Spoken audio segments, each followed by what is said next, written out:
Gardenia! Woo! Happy Friday. We made it. Woo! It's Casual Friday here in Gardenia. By order of the king, no less. I know that sounds... What should the king have anything to say? Why? Why should the king have anything to say when it comes to what you should wear? Well, because I'm the king here. I'm the king, and I didn't feel like getting dressed up for today's show. I didn't have time to get a shower. Or yesterday, we got a lot of fun work done here. We got some great visitors, Mike Soffin and his crew with the Knotted Dog group with their rig. Were very helpful. Helpful getting some electronic stuff figured out, some security things figured out, leveling up in anticipation. The big home front Battle Buddies retreat coming up here April 30th. And today we've got a lot of news, good, bad, and ugly. But since it's Friday, it's another wonderful FINA Friday. We're going to be focusing on the good news today. Before we do that, though, today we have like too many alien stories. And it's always good news when aliens come and visit us here, right? So we've got that. We've got a ton of understanding nature stuff, good tech, human optimization stories, exploring space, all of that. But first, we have to do a bit of personal housekeeping for the show here. I guess not personal, but for our co-host team captain, Stephen McClure, dealing with legal issues in Georgia, decided to turn himself in with some outstanding warrants yesterday. We're going to get that whole story from our co-host, Fina, and our friend Mercedes, Monday co-host, who's going to be joining us today, just to help make sure we cover Stephen's story properly. But first, we're going to hear the promos from Jim, and then we're going to play an exclusive video from the jail of Stephen turning himself in last night. So, producer Jim, if you would, sir. What up? What's going on? Producer note, I have that video already. Bam, just like that for Fina. All right, let's see it. When we introduce her, we bring that in. When you say it's time for Fina to come up, I play that short clip and then she comes up. So that'll look good. As far as promos go, before we get to our friend Steven and what we got to do to help him out, let's start by mentioning the public Telegram chat. Let me get to it here. T.me/Adam versus the man. Definitely check that out. You would definitely be a lot more in the know with everything that's going on with the show, and you'll have links to every single article that we cover, even the ones that he doesn't cover, even the ones that he skips. So that's the key point. If whatever contest Fina comes up with today, you're going to have an opportunity to win access into our private Telegram chat group chat, which is pretty awesome. So keep a lookout for that. If you don't want to worry about winning a contest, you just want to buy yourself access to the Private Producers Club, you can go to adamversustheman.com, like you see at the bottom of your screen there, and click on Patreon. $1, $5, $10 a month. Even $50 a month is the levels you can support the show. Thanks again for Ant, our most recent $50 a month supporter. Super awesome. $10 a month will get you access to the Producers Club, private Producers Club chat, which we talk back and forth in every single day. So get yourself involved with that. Go back to the website, check out the shop that CJ's put together, because now that you're an exclusive member of the Patreon, and the better member of the Patreon, or a Producers Club member just through winning the contest for free. Either way, you get 15% off of everything in our entire store at the website, and you get free shipping on all your items. So that's a great deal. Check out all our merchandise with the Adam vs. Man show logo or the Freedom logo. Very good times. Check it out. Get yourself a discount. Get it shipped to you for free. After that, move over to Cigar Federation. That's another place you can get some discounts using promo code ADAM10, ADAM10, all caps. That'll get you 10% off of anything you buy at the cigarfederation.com. Great website with a huge selection of quality, high, good tasting cigars. I recommend the JSK Nugs. They are infused with CBD, and they're Adam's personal favorite. If it came in a bong, he'd be smoking it right now. One more thing. I'm sorry. I'm woefully underprepared for today's show. My downstem is very clogged, and the bowl was almost empty to start the show. So I'll work on it. I spent all morning fucking around with the news, gathering links to talk about all the amazing good news going on in the world. I didn't have my bong ready for FINA Friday, but here we are. I'll have it ready by the end of Steven's video. Okay, good deal. All right. So if you're on Instagram, click that little search icon. and then type in the little @ symbol, and then type in the Garden of Freedom, and then you'll be connected to everything that he's got going on up there in Gardenia. Anybody that visits and comes through, you get to see him. Any new buildings they put up, new projects they're working on. Very cool Instagram page for you to check out and keep up on. Excuse me. A couple more things as far as helping people go. We got the Go Green Energy Online. That's a great website for anybody that's thinking about going to off-grid living, or they just want to give themselves a better chance to free themselves from the main energy grid that the world has us addicted to. So gogreenenergyonline.com. Check them out. Click all the buttons, learn all the shit, and be that much smarter for your efforts. And lastly, go to thecrypto6.com and check out their story. There's a 1:19 video on there for you to check it out. There's links for different ways you can donate in crypto for these guys that got raided by the bastard status just for transference and digital currency. So look into all those things, do all those things, keep being awesome, and here we go. Are we doing Fina now first, or no, straight to the video of Steven? Roll tape on Steven? Okay.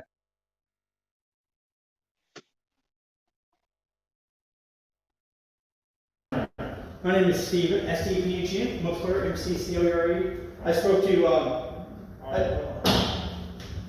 so I tried to make his job easier, and he did not want that. Make sure it's on my face.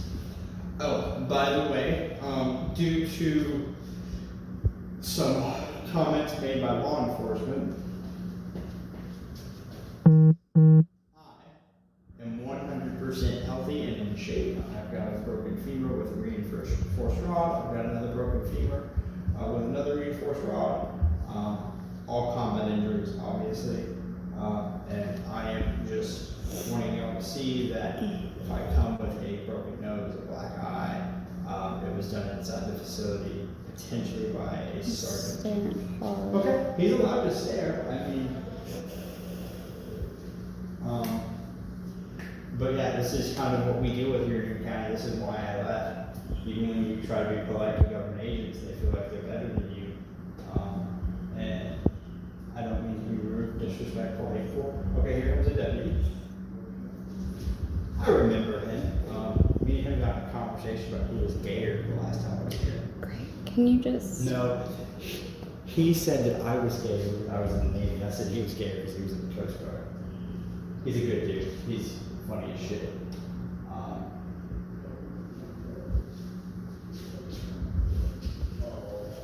I'm going to utilize government issued hand sanitizer for my own health and protection, and I want everybody to know that the woman holding the camera is more beautiful than your wife and more beautiful than your best friend. Y'all can fuck off. She is a beautiful young lady with some bling bling on her fang. What are they doing? They've spent 20 minutes putting rubber gloves on. Good thing I stretched that butthole. Stop.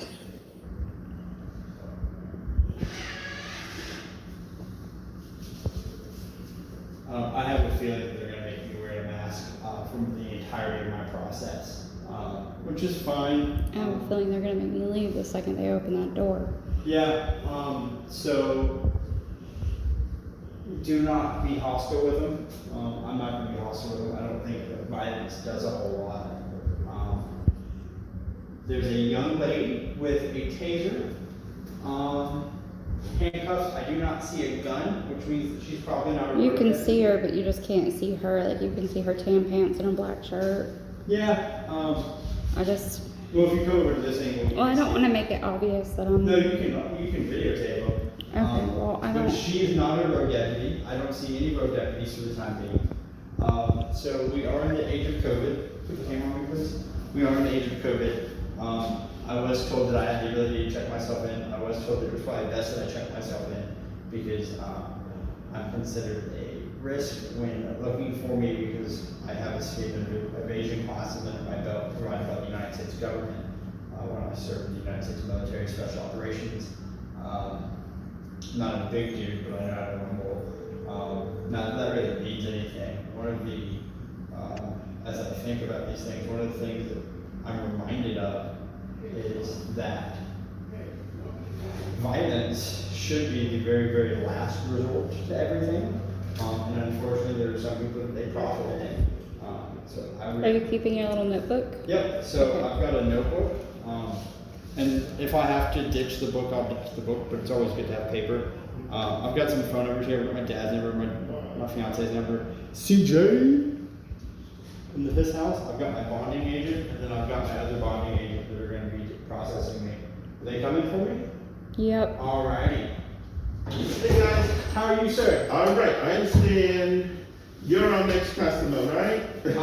I'm not. Do you remember me? I do remember you. Yeah.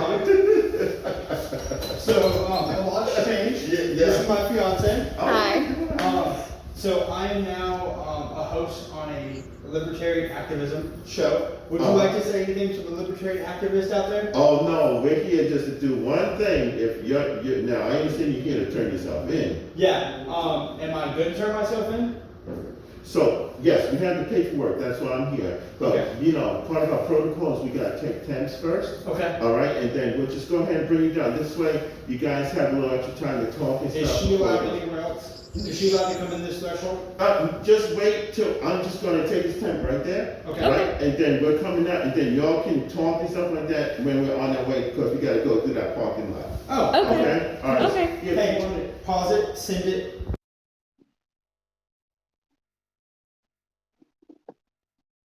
So is that the whole segment we have on this? I thought we had more footage. Is there a next one? 'Cause there was a resolution where we thought he was going to get bond and then was denied bond. Am I misunderstanding something? Fina, you want to jump in here? Do we have? Let's play our clip to introduce the wonderful Fina Benoan, for whom it is currently 5:21 a.m. co-hosting us from Hawaii this morning. We ready with the Fina intro clip? Aloha.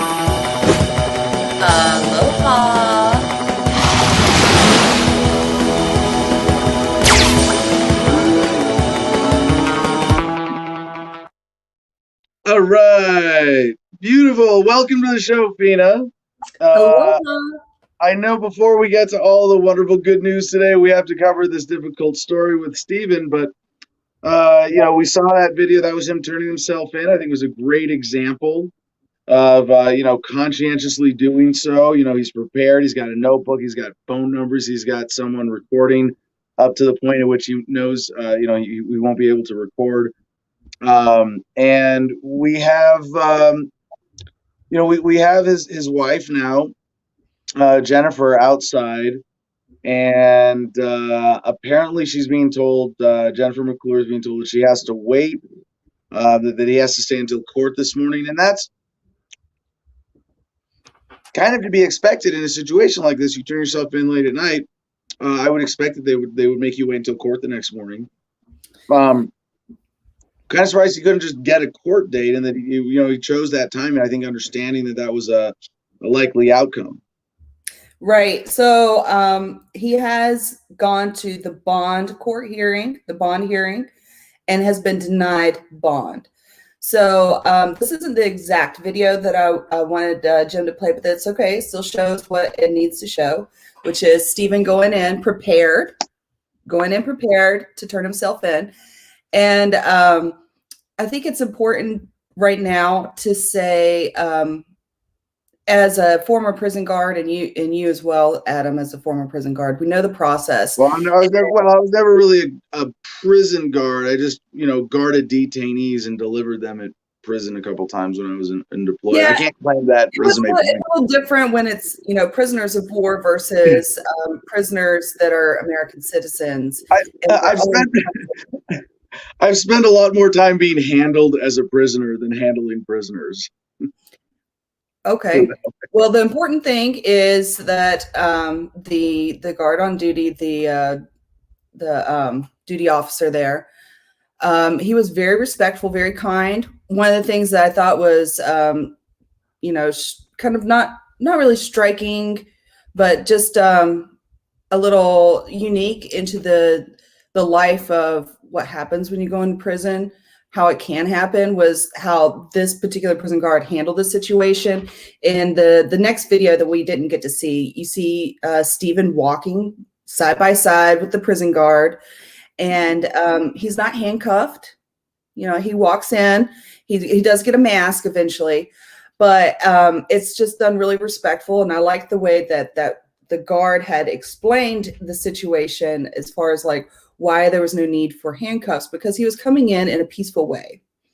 And another thing that you guys didn't get to see, because it was on a previous video, and then there's like at least 45 minutes of videos that he sent us.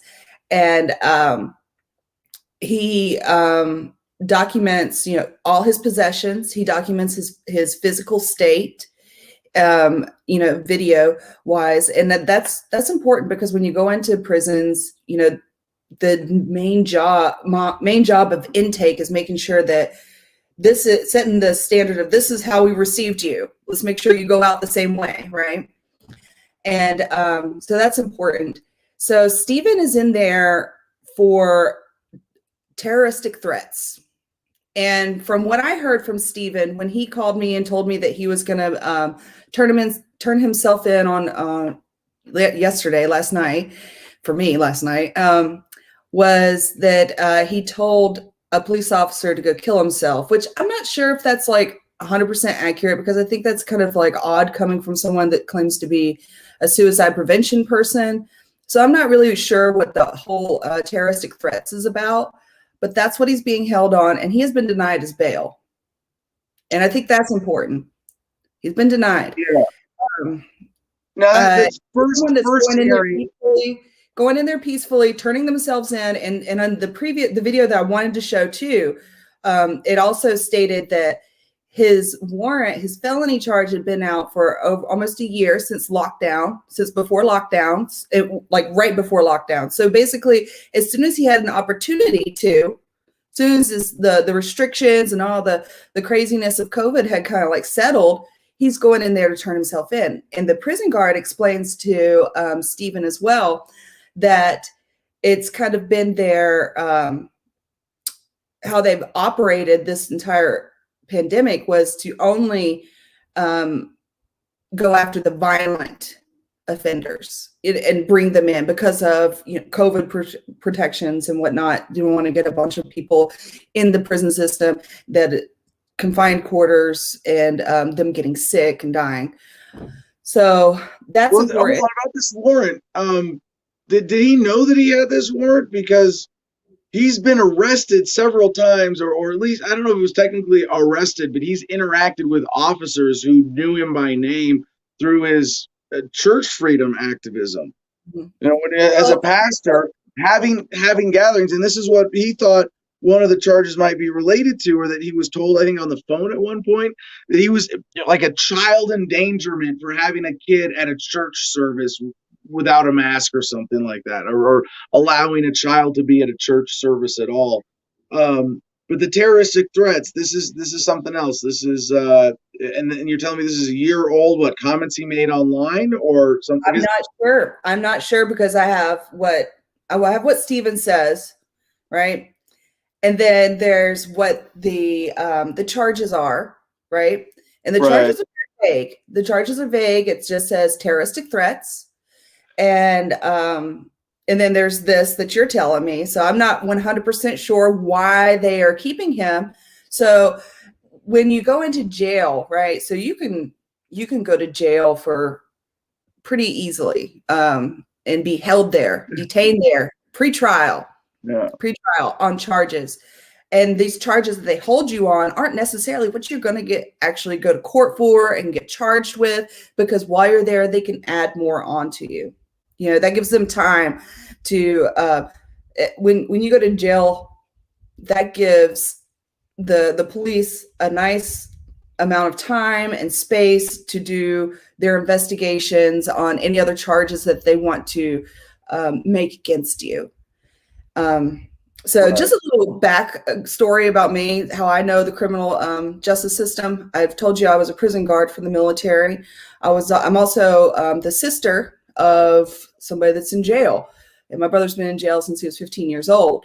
So it's like very important to me to keep abreast with what's happening in the criminal justice system and how it operates. So Stephen is in a predicament right now. He's turned himself in as a nonviolent person going in there on whatever charges he has. He's gone in there on his own accord in the amount of appropriate time, reasonable time, considering the situation, and he's been denied bond.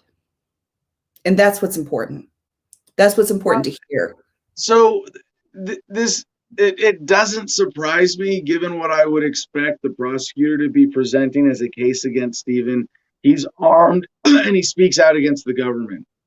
And that's enough to scare a judge, especially when the charge is threats and they have even just an officer's unrecorded testimony that he was threatened by Stephen verbally, even if that's all it is. It doesn't surprise me, because oftentimes what will happen is you'll be denied bond or bail on the first hearing, and then they'll you'll get an attorney, especially if you don't have an attorney. He went into the first bond hearing without an attorney, as I understand. Is that correct? So yes.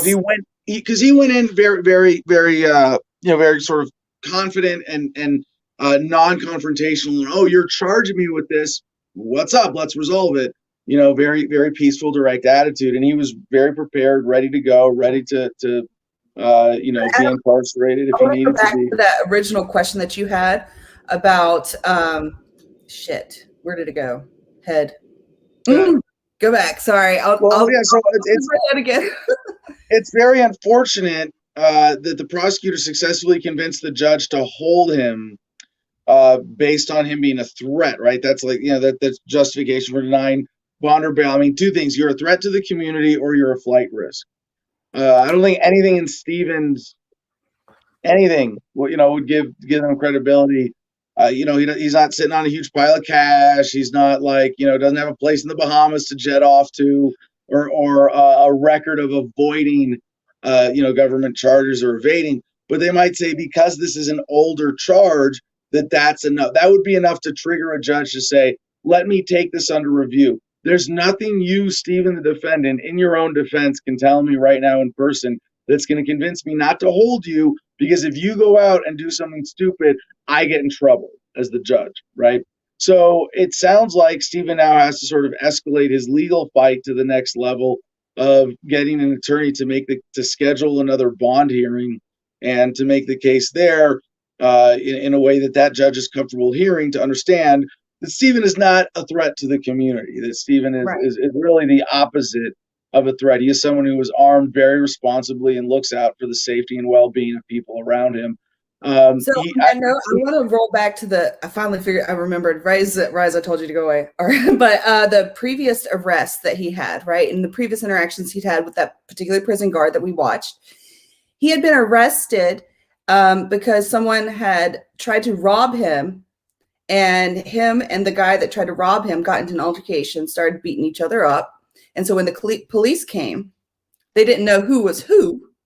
And so they arrested, both of them. But so he was released, and that's how he knows that particular prison guard that he was interacting with. So just a little, that's what I know.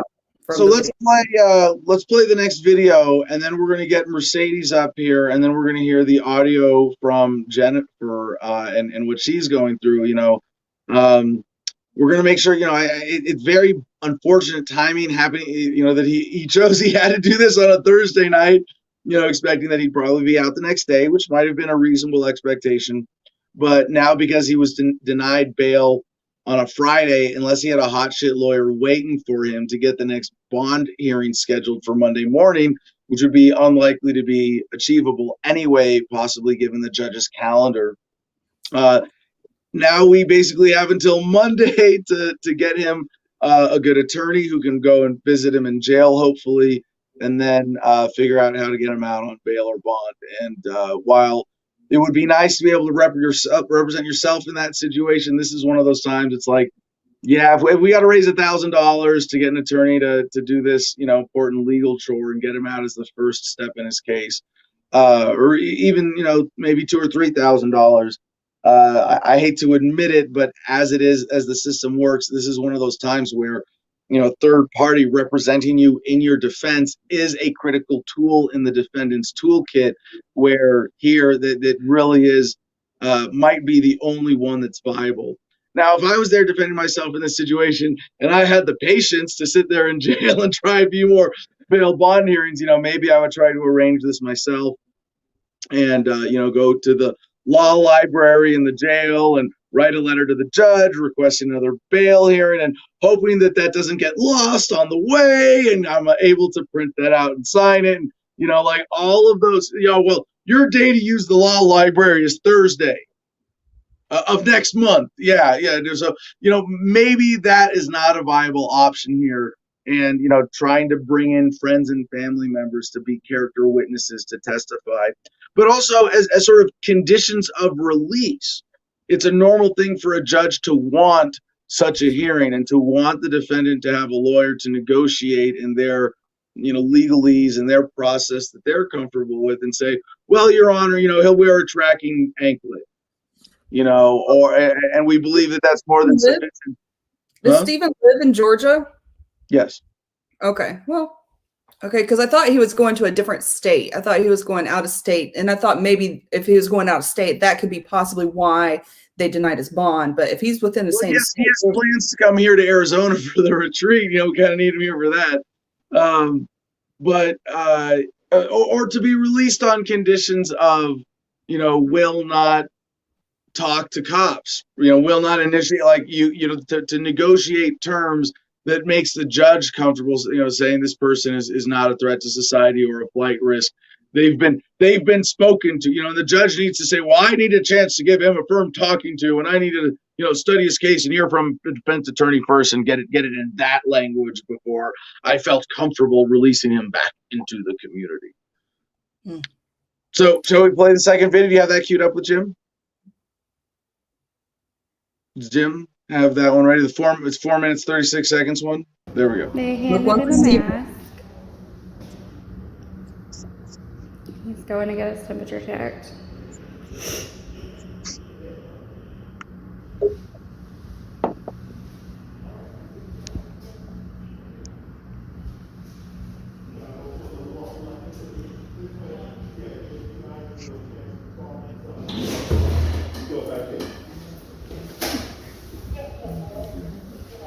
I'm fine with family.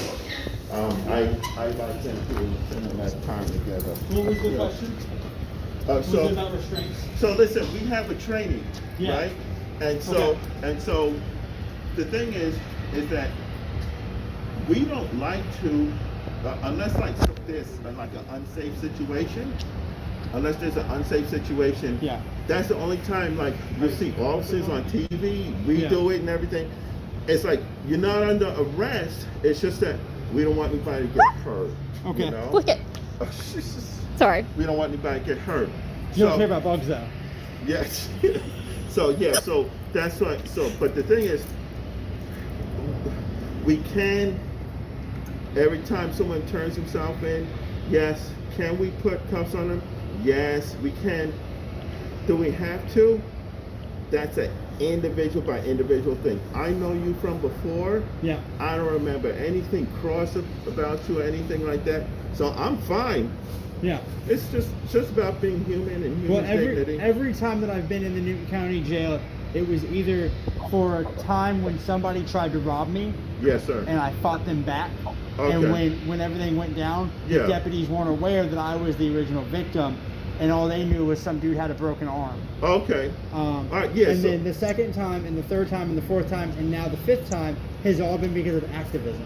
Okay. I have done something that politicians don't like, and I violated some sort of ordinance. I violated some sort of not natural law, not constitutional law, but I violated something that is on paper for whatever reason. And I'm 100% okay with playing the system and beating another charge.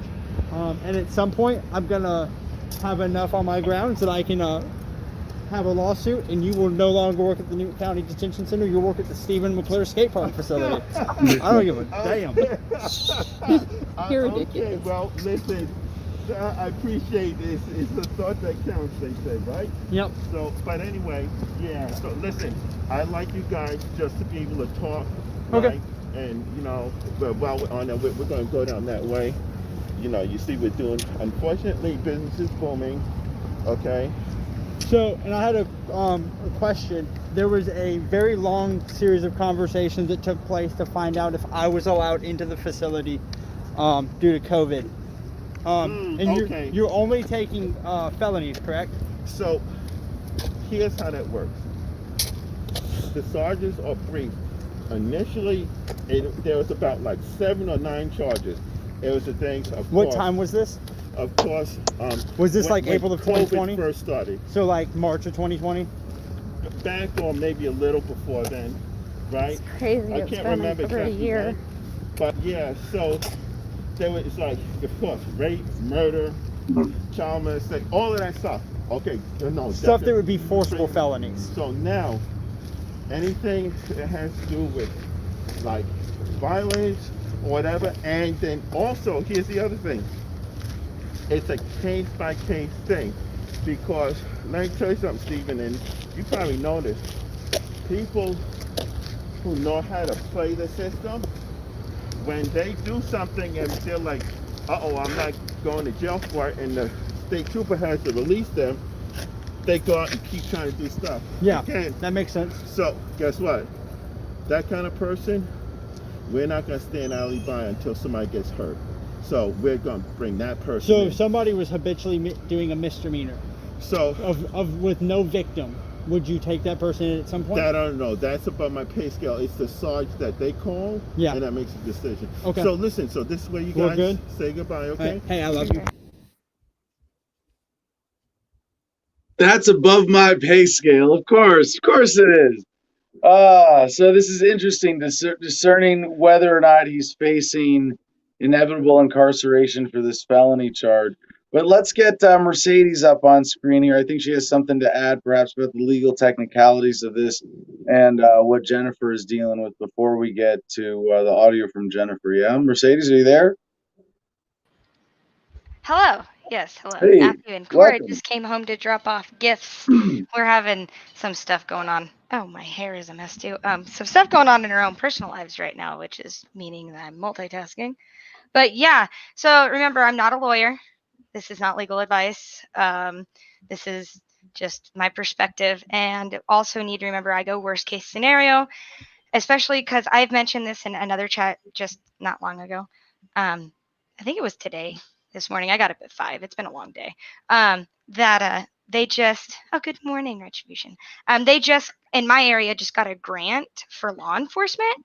So I'm like extra scared of the state right now. And so anything I say is going to be worst case scenario from my perspective. And I need everybody to just be aware of that, because this is not a hopeless situation, but I know the statute limitations in worst case scenario. And it's good to be aware of that when you're dealing with these kinds of charges that he's facing, which are, so Matthew just took Cora out to go again. So I think we need a smoke weed every day thing right now to ease tension, because I loaded this just for you guys, knowing I wasn't going to. Smoke one for Steven. Yeah, this is Smoke for one for Steven. Steven.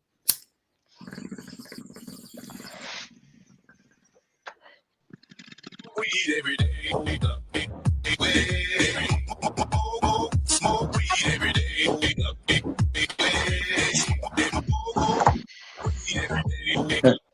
Yeah, so Mercedes, I thought you were going to say anything I say can and will be used against me by now way overfunded local police department they have office staff with the time to sit there and watch all of your videos. It's okay. I'm sure they already started watching it, because there are actual fans in my community now of Adam versus the Man.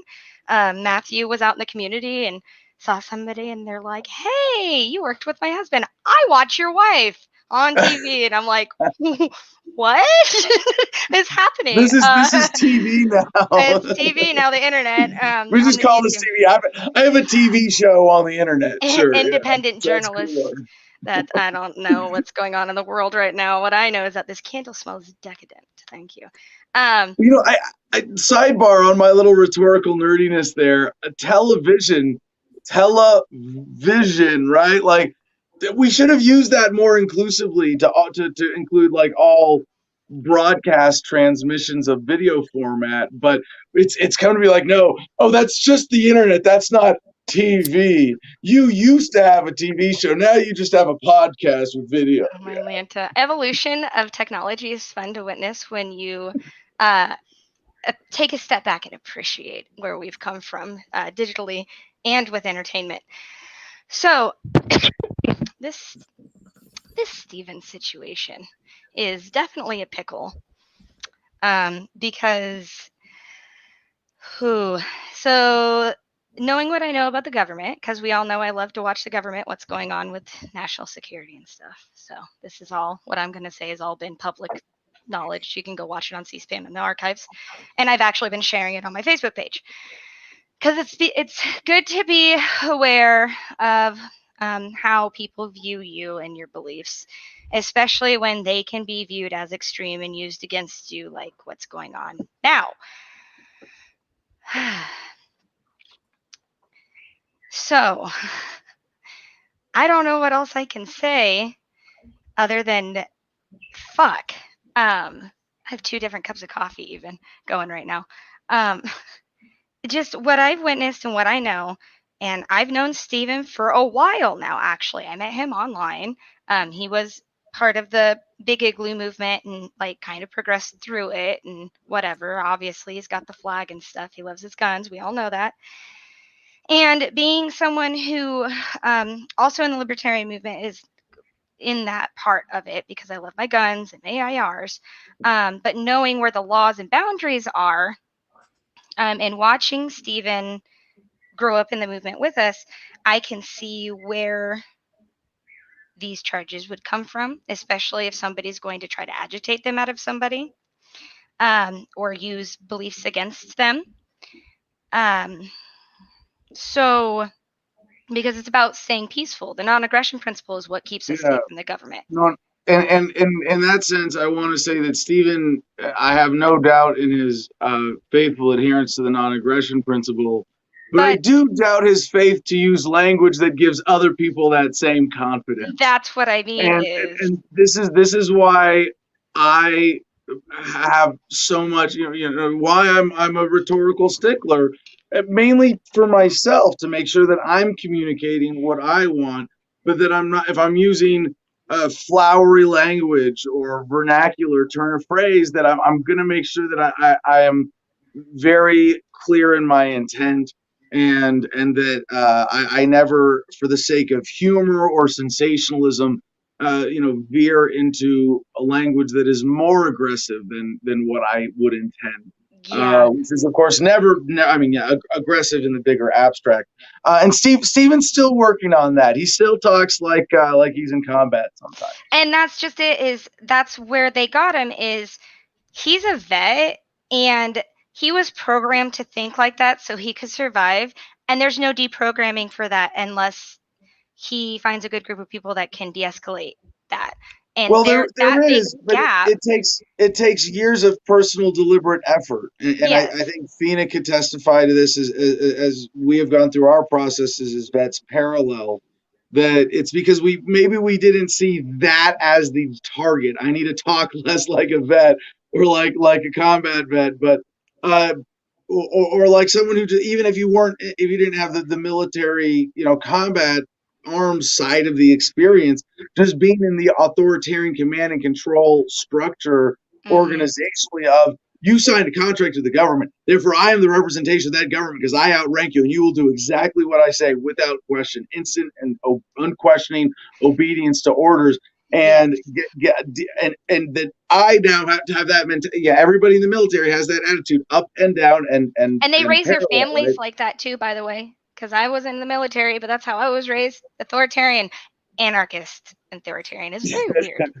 So I want to say, Adam, picking Mercedes to come on today and talk about Steven's thing was the perfect choice, because considering what Stephen's charges are, which is terroristic threats, to me, him being a veteran, it's more of a PTSD issue that should be handled by the VA as well as law enforcement. I mean, if he has broken a law, I don't think it is even. I think you're presuming broken more guilt than he deserves. No, but a violent law, if he is actually did the deed kind of thing. Like, I don't think words are a crime. I don't think words are a crime. Well, unless they're committing a commission of fraud or a threat. Yes. So No, this is where personal accountability comes in.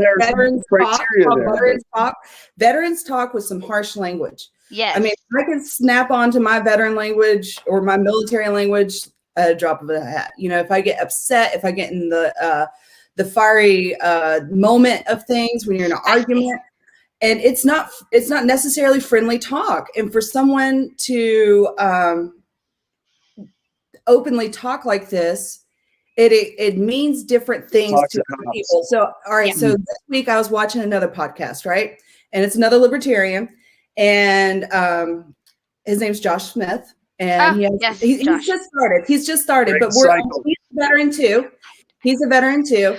And I want just listening to him talk, how he was describing another person. Even he was saying that they were throwing bombs, you know, and he was killing it. You know, you said those key words. Not everybody understands that you are talking metaphorically. Yeah. And veterans are, I mean, my husband's still in the military, and he comes home, and it's not every day, but most days it's the same story.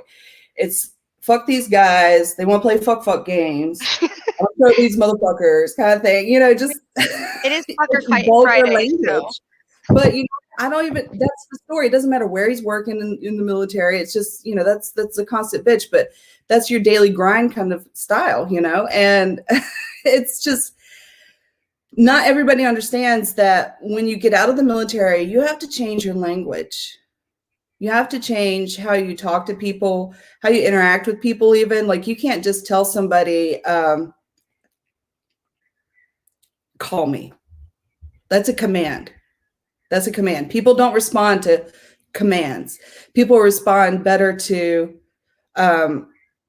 please call me, or would you? They like questions. They like it because otherwise, like, and military people are bad about that, especially once they get subordinates, because they go directly into that, what we were trained to do in boot camp, right? Of how to talk to people.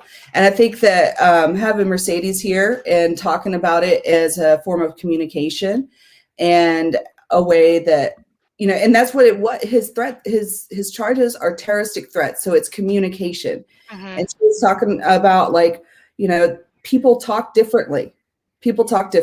And it's all about the threat matrix, right? Or threat, what was it called? A threat pyramid or something. It's been a while, but deadly force, right?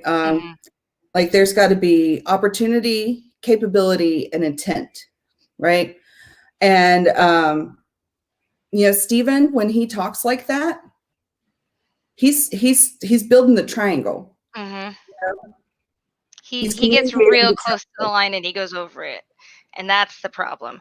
But also, that parallel with how you talk is also in blue collar, like factory workers too. Because, like, as a welder, you talking like what you're talking about, like, hi. I had to learn that. Like, I'm a lady, damn it. Like, any language today that is not hypersensitive to politically correctness of the day can even be misconstrued as a hate crime or a terroristic threat or whatever it is. And rather than this being a problem with Stephen, it's just recognizing that he speaks colorfully and aggressively sometimes, and that gives government an excuse to fuck an activist.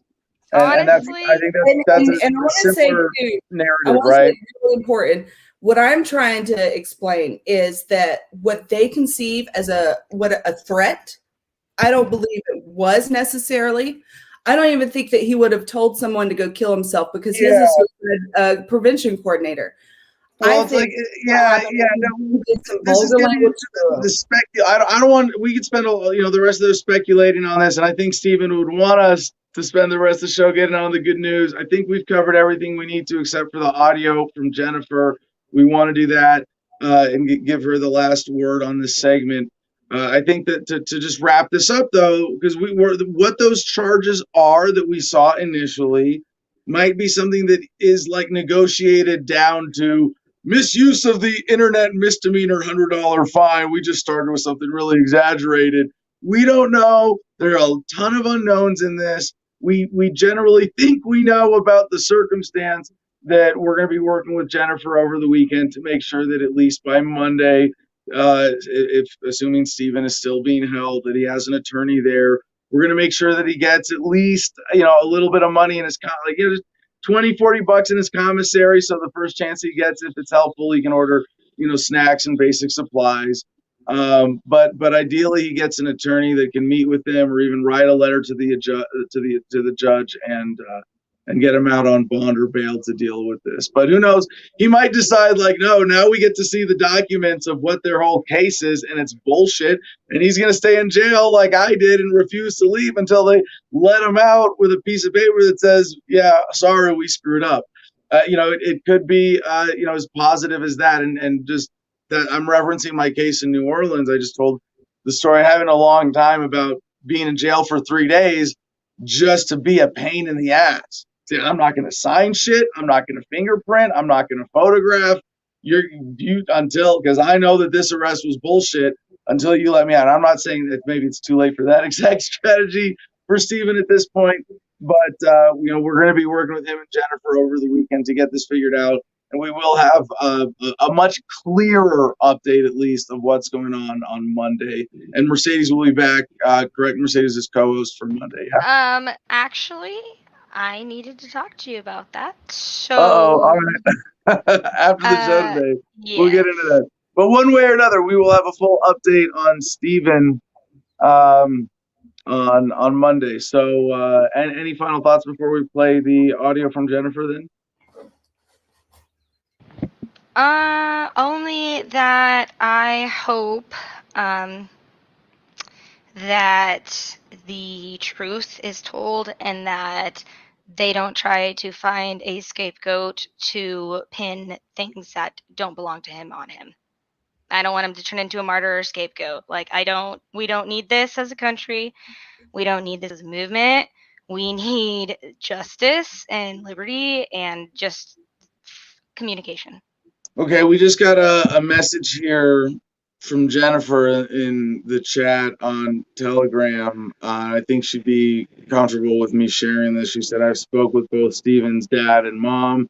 Still have not heard from Steven, which isn't surprising at this point, although she did expect to be picking him up and going home at this point.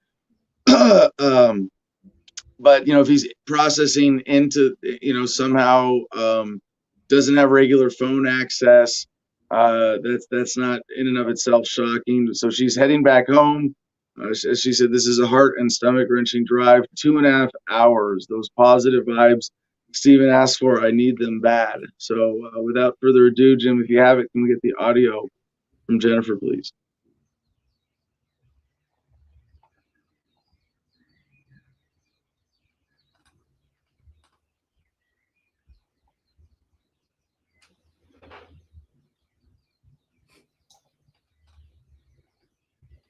He's got to share with audio.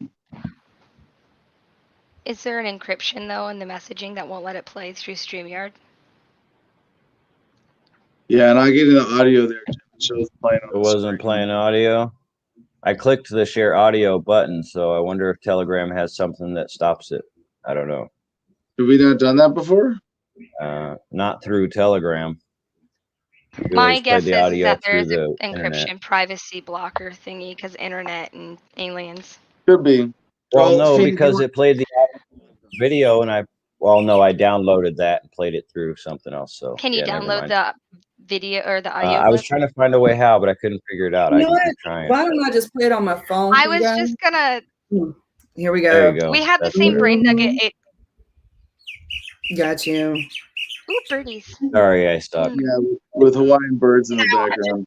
up there to see if the bond hearing was over, and I was told it was. So I asked his amount, and they told me, I'm sorry, they told me his bond was denied. I don't know what to do from here, so any advice would be great. Thanks, guys. So at this point, we don't need any help, but we would definitely appreciate. I think the Adam versus the Man Producers Club team is on this right now to make sure that we get money in his commissary, get him hooked up with attorneys, and get Jennifer what she needs for this weekend. But please tune in Monday, and if we don't have a positive update, we may have a call to action for this case. Yeah. Any final thoughts, Mercedes? Pina, on this one? I just want to say that message breaks my heart every time I've heard it. Like I've listened to it like 3 times because I'd listen to it and then listen to it again, then listen to it just now, right? But it really, first time I listened to it, I had like a single tear, and that's a lot for me, a lot. So back to the good news, though. The good news is I love Steven. He has like the greatest comment of all time for me, and it is, give me my running shoes and a Bible, and I'm good to go, no matter what. And I love that about Steven. And he hasn't memorized the Bible and got enough calluses to run barefoot yet? What you the fuck? always can learn. What the fuck, Steven? Adam, one day I'll tell you about the Bible. One day I'll tell you about the Bible. Not today, though. Oh, I you'll want to tell talk. me. Yeah. I was right, the only reading material I had in jail for a while. All right, I want memorized to talk it. about comments. Good happiness, right? So I want to say this because it was super cute there for a minute. Oh gosh, where did it go? You guys have been talking a lot about Steven. Thank you for that. I don't even care if you guys hate me for talking the way I do, but I talk, kind of military prison guard person. Can't help it. There was you're lucky though. As a woman, you can get away with harsher language without being perceived as a threat or government using that as an excuse to come after you. I think I don't. I think when I read these comments, I can't go back all the way. So earlier, Craig was so sweet. He said one more female and a new show, Adam's Angels. Or sorry, one more female. And you could have a new show called Adam's Angels because it was when we were all together. It was cute. And Daniel Hopkins had a really great post about due process. But our comment contest for today, I want to hear freedom songs. One of the great things about every prison movie, you guys know I'm a movie maker kind of person, is prison music. And my brother's in prison. Music is important to them. Just listening to the radio, it's a way for them to catch the outside world, what's going on. And when you hear music, it really frees your soul and your mind to go into different places. It's art. That means that each person that hears the music has a different interpretation of the song based off the words, based off the melody, the rhythm. And so I want to hear today your favorite freedom song. All right. And post it in my comments, and because I want to get me a nice little freedom playlist going on anyway. So I want to hear freedom songs for Steven. Freedom songs. Did you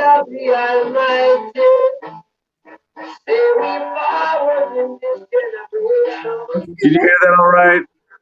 This is a really bad original recording of Bob Marley Redemption Song.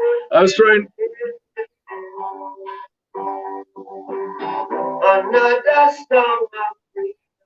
That was it. I was hoping I could dial it into him saying, "Will you help to sing these songs of freedom?" I got pretty close there, actually. Good contest for a Friday. All right, Fina is going to be on the comments the rest of the show. We're going to bring her back towards the end. But right now, before we get to our big pile of good news, there's so many good news headlines today.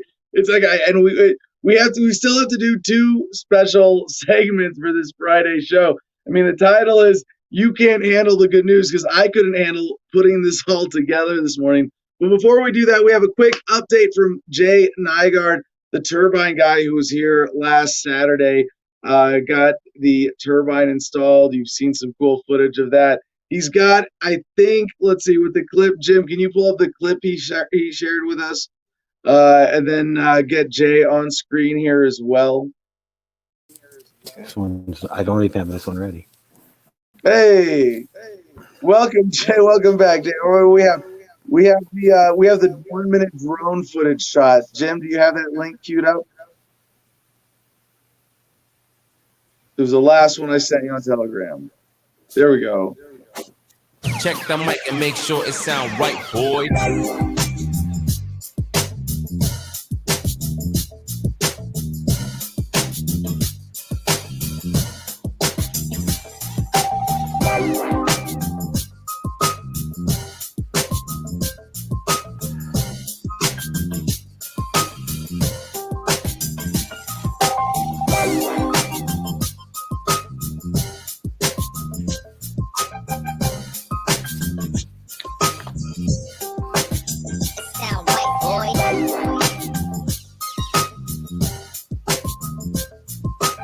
This was not the music we were listening to while working.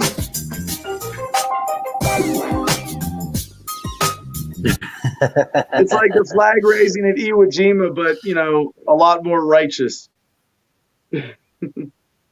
I'd say it was more fun. Yeah, than it sure was. I love that.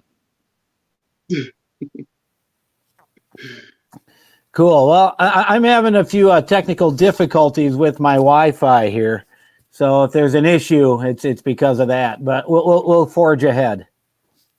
Sounds good, but not all the way home yet. Oh yeah, we're home. See, we got home yesterday. Well, okay, 2 nights ago we got home. Well, you made an awesome road trip of it, and it was your son Kaylor who got that drone footage of us emplacing the turbine and chose the music to go along with it. I think my fault. My fault. Oh, that was yours. Okay, it's good elevator music. I like that. So I don't know what we're gonna be having you on every other Friday from now on to talk about updates and tech and answer more of my dumb questions. We had some of those last weekend, but I got a dimmer bulb and the bedroom looks amazing. Yeah, it's funny how one little word can make a big difference. But you know what's actually funnier about that, Jay? So anyway, for everyone who doesn't know, I was just learning to do electric with this cabin project, and had in the bedroom a fan light with dimmer switches for both, or a dual dimmer switch really. And the light was like super dim and it wouldn't get bright, and I didn't understand why. And so Jay was like, "Because you don't have a dimmable bulb in there." Like, oh yeah, okay. So I went to the store and I got one. I put it in there, and then I went to put the cover back on, and the cover doesn't fit now. but you got light. But we have plenty of light. The light works. It's no other electrical issue, so that's a relief. And I have yet to go in and fix all the problems with the breaker box, but everything's still running. So yeah, Jay taught me how to rewire the breaker box properly. So I'm looking forward to that now. But with the turbine, yesterday just for fun, we unhooked the wires to watch it spin because we had a little bit of a breeze, and even when it was a light breeze, man, that thing cranks. It's amazing. And one of the fun things about playing with this, and maybe you can explain how this braking function works today. There are 3 wires from 3 different magnetometer generators in the turbine, and when they combine, they oppose forces, right? And to have a braking effect on the. You're going to put this in that proper language for me. But we went out yesterday, and my buddy was like, "Well, how come it's not moving?" Like, well, because it's braked, it's stopped. It's got this electric brake that we put on by touching the wires. And so he's like, "Well, untouch them." And I was like, all right. And the point with this is that we just don't want live wires hanging out there when they're not hooked up to something, and we don't want them getting wet or being exposed. So we went and unhooked it and made sure that they were safe. And man, that thing, like, and it puts out such a beautiful humming noise. And then, you know, we get it's a cool little party trick, touch the wires together, and this, you know, giant spinning turbine over our heads. It's like a blur, even with, I mean, we had not even 5 mile an hour breezes last night, maybe 10 mile an hour gusts. That thing was whirring like crazy. And then touch the wires, and it just goes, in like 2 turns goes to a full stop. Yep, that's what they do. You know, you got to remember it was spinning so fast because there was no resistance on the turbine. Once you get it hooked up and run all the wires to the charge controller, it's not going to quite spin like that because the whole system's going to put a resistance on it that it's got to fight. So because the electricity will be engaged on the magnets cranking against or engaging them to turn that centrifugal force into electric, whereas when it's just open, then it spins totally freely. Correct. And then if you cross them like you did, what you're doing is you're short circuiting all 3 phases, or 2. You can just do it with 2 phases. What you have to remember is how a permanent magnet generator works is the magnets are permanent. They're mounted in a permanent location, and these happen to be mounted so that they spin around a thin disc that's up in there that has 3 different sets of windings. So as it spins, these magnets spin around these 3 separate sets of windings, you get 3-phase AC come out. Now, when you short circuit that, the short circuit and keeping the electricity all up in there actually causes super resistance to it. So you can imagine, like I said, it's spinning really fast because there's no resistance. It's not hooked up, right? Well, when you hook it up, it's not going to spin as fast because it's going to have to fight that resistance. And the more it pumps out, the more resistance it's fighting. Well, when you short circuit it, it puts a premium amount or maximum amount of resistance up there, which is why it locks it down. Nice. All right, Jay, we got a lot of good news to get to today. What is it you're looking forward to in good news right now with alternative energy? I mean, we were talking about lithium iron batteries as the next generation. That seems like that's what the off-grid energy community is enjoying, is lithium iron batteries becoming cheaper and more readily available. Is that right? Yep. The lithium iron phosphate, got to have that phosphate on the end, because the others are lithium ion. Li with a little plus. These are actual lithium iron phosphate batteries, and this is the next generation, but there are more and more generations of battery storage coming. All kinds of new ideas. I have one client who bought a whole bank of used batteries from the U.S. Navy, from a submarine, to put at his place up in the high Rockies, and he's had nothing but good results from that. All right, we got a question here from the comments. Psychic Taxi. This is Ed Vallejo asks, what's the peak output you've gotten out of it so far? And I can't answer this because we just installed it and we're waiting to have a few other electrical components in place before we run the wire into the system. But Jay can tell us, what for this model, what's the peak output? Well, the peak output, it's rated at 300 watts, but I have actually seen the turbine I brought down to you get up to 600 watts before the electronics kicked in and shut it down. So this thing will run 350 to 400 watts without much of an issue. That's pretty impressive. And we get a separate charge controller for it going into the system. Anyway, Jay, anything else on the horizon you're looking forward to in good news and alternative energy?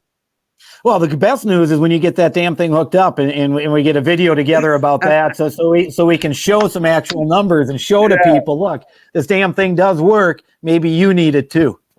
Yeah, we'll do it. But I guess before you release your complete video, Jay's working on with his son Kaylor, what I hope is going to be a really cool video of the whole experience here. And we'll give you, before you release that, we'll give you the 30 seconds. Here's the last bit of what we did video to add in there. So cool. Jay, thanks for joining us today. Appreciate your time. See y'all. All right. So to this big pile of good news, we start, as we do every Friday, with a segment on human optimization. And we're really going to have to skim through these today. But the first one, you might not really think of as a human optimization story without a little cynical perspective. And this is about, it's funny because we have such a varied show today. But yeah, we're starting the good news with something very dark. The Sun.co.uk.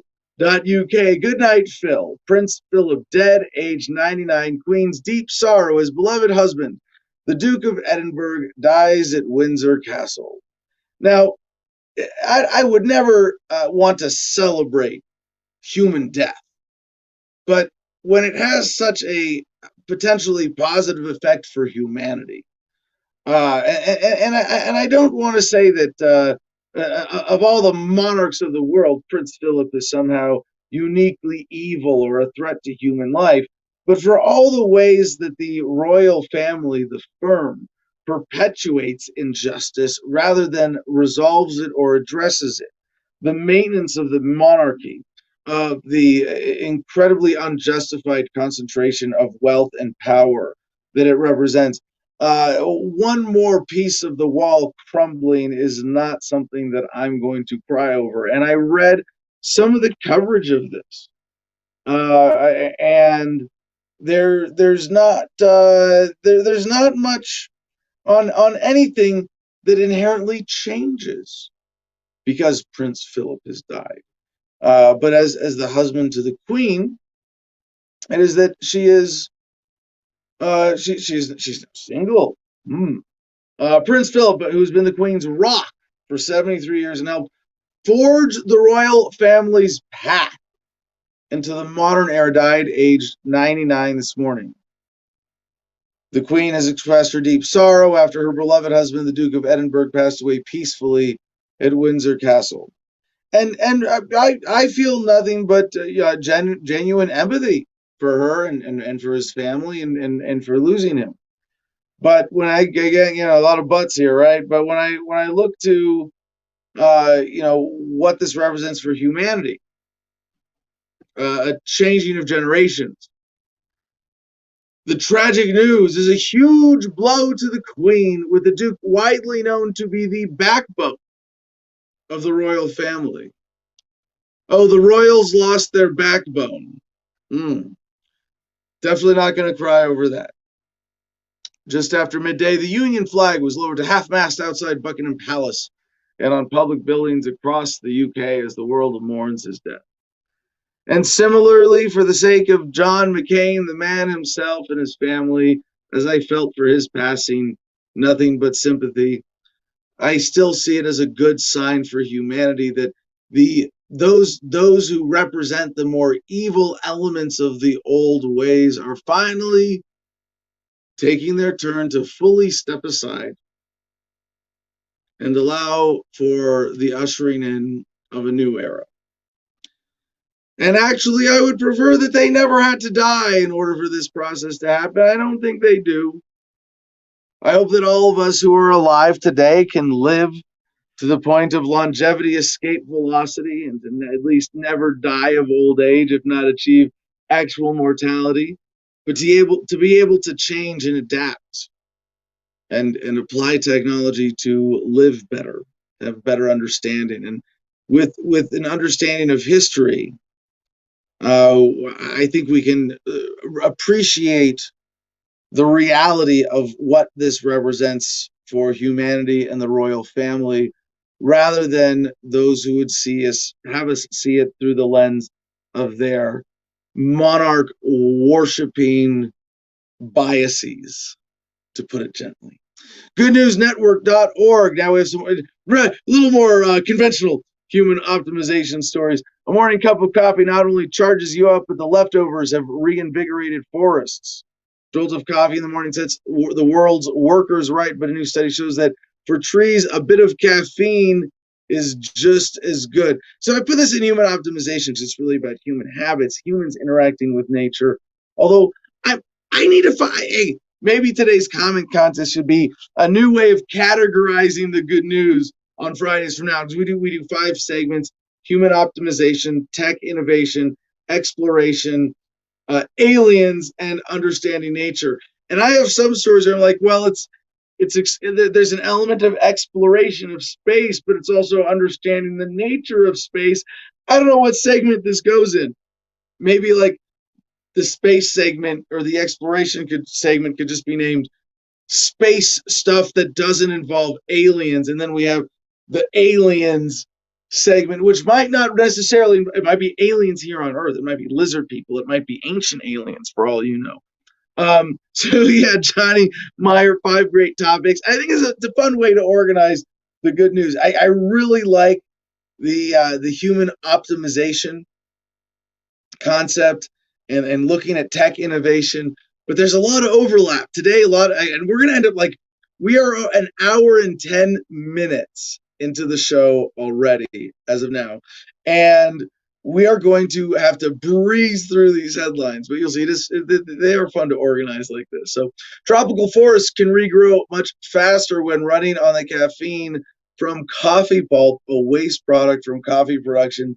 This was found in a direct case control study of degraded tropical land in Costa Rica, where scientists from the University of Hawaii and ETH Zurich spread 30 dump truck loads of coffee pulp over a 35 by 40 acre or meter plot of land, which is pretty big.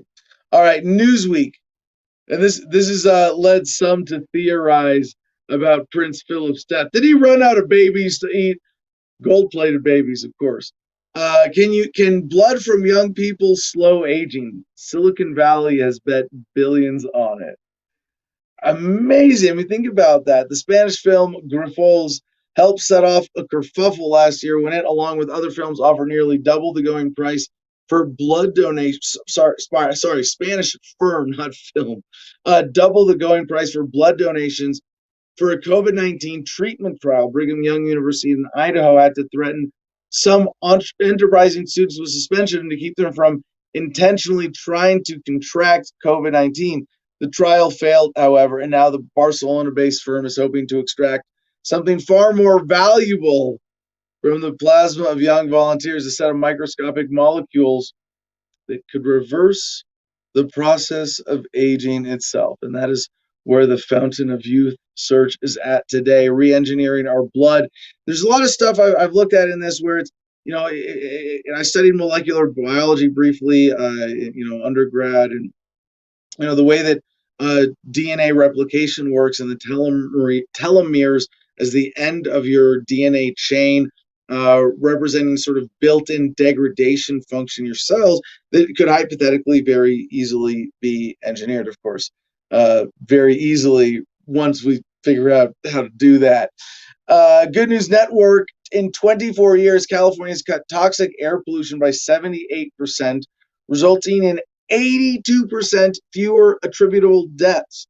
Now, this is a story some libertarians are keen to avoid because in California, a lot of this has been achieved through government action. The thing is, we have no problem covering the story for Adam versus the Man because we understand that despite government stepping in and taking credit for this, they have actually slowed down the process. They're not even taking credit for other people's work. They're slowing down other people's work and then taking credit for it getting done, which is a lot sicker and worse. But still, that humanity is progressing, and in California, we can measure this. This is actually a very positive trend. And even if government were entirely responsible for this, and we'd have to make some abstract argument to say, well, that money would be better spent somewhere else. This is a really good 82% fewer deaths attributable to air pollution in California. And if you've ever lived in a city like, well, apparently Beijing's pretty gross right now, right? With clouds of smog. But, I've lived in LA and seen like that layer of air pollution. I lived on a busy intersection on the far west side of LA City proper. And despite being somewhat close to the ocean, from just the vehicle traffic there, layers of grime on the house. You hose off the house every week and see, black streaks coming down. And you're like, oh, that was in the air between the road and my house. At some point, people, Phoenix, the Phoenix Valley of the Sun, gross layer of pollution because it's kind of a bowl. And people aren't supposed to live with that. So I am absolutely happy to celebrate this as good news in human optimization because, humans not poisoning ourselves as much as we used to be. Yeah, I'm for that. USA Today, North Carolina just paid a man for 15 years of wrongful imprisonment. He was in prison for 44 years. Well, being government means never having to say you're sorry anyway. But if they start saying sorry a little bit in terms like taking financial responsibility for destroying your life, at least it's a step in the right direction. Ronnie Long was wrongfully imprisoned for 44 years on a rape conviction in North Carolina, but the state is only compensating him for 15 of those years. He says he deserves more. In 1976, Long, who was black, shocking, right, was accused of raping a white woman and then sentenced to life in prison. His attorneys have said that more than 40 fingerprints and other evidence collected at the scene were never shared. Long was freed in August 2020. He received a $750,000 check. Now that is huge. That's why this is good news. This is like the new expectation of government accountability. I mean, it's great news that he got released. Shitty story overall. And I wouldn't go to jail for 44 years for $750,000. Fuck that. You know, it pay me a lot more. North Carolina law states anyone wrongfully convicted of a crime can receive $50,000 for each year they were in prison, but the catch is the amount caps at $750K. That means Long, who's 65, will not be compensated for 29 years of the time in prison. As he said, you took my 20s, my 30s, my 40s, and my 50s, and you still talking about this is worth that. Ronnie Long is coming home. So, yeah, this is wrongly incarcerated. Man, crazy. And this is, not always the case. There's another story linked here worth mentioning. Wrongfully incarcerated for 23 years, Mississippi man will get maximum compensation, judge says. This is progress. This is really important human optimization. And what to put this in the bigger picture, if when wrongful convictions lead to this compensation, even if the prosecutors don't face punishment, the prosecutors are rewarded for convictions, not correct convictions.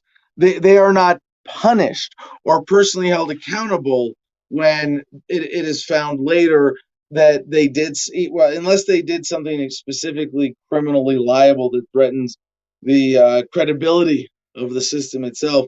Prosecutors don't get held accountable for wrongful convictions, even when they're responsible for them. So, at very least, the system, in a budgetary sense now, is starting to more consistently be held accountable. It's not just, hey, well, you should be grateful you got anything, or that we let you go at all. That we just be grateful sorry, nobody here is responsible.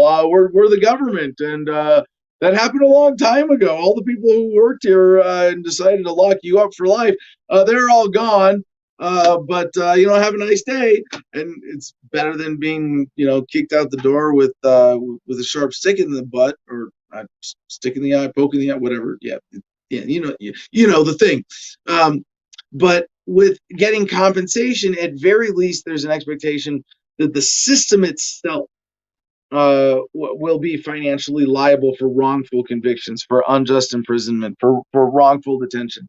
Well, like we covered with some good news earlier this week that I almost held until Friday, New Mexico became the second state to end qualified immunity for police officers.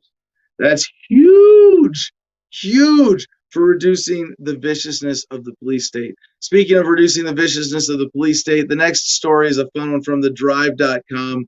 You see where this is going. Illegal party of 5,000 off-roaders leads to absolute chaos in Arizona National Forest. 7 vehicular accidents were reported by authorities with violations, including DUIs and illegal use of fireworks.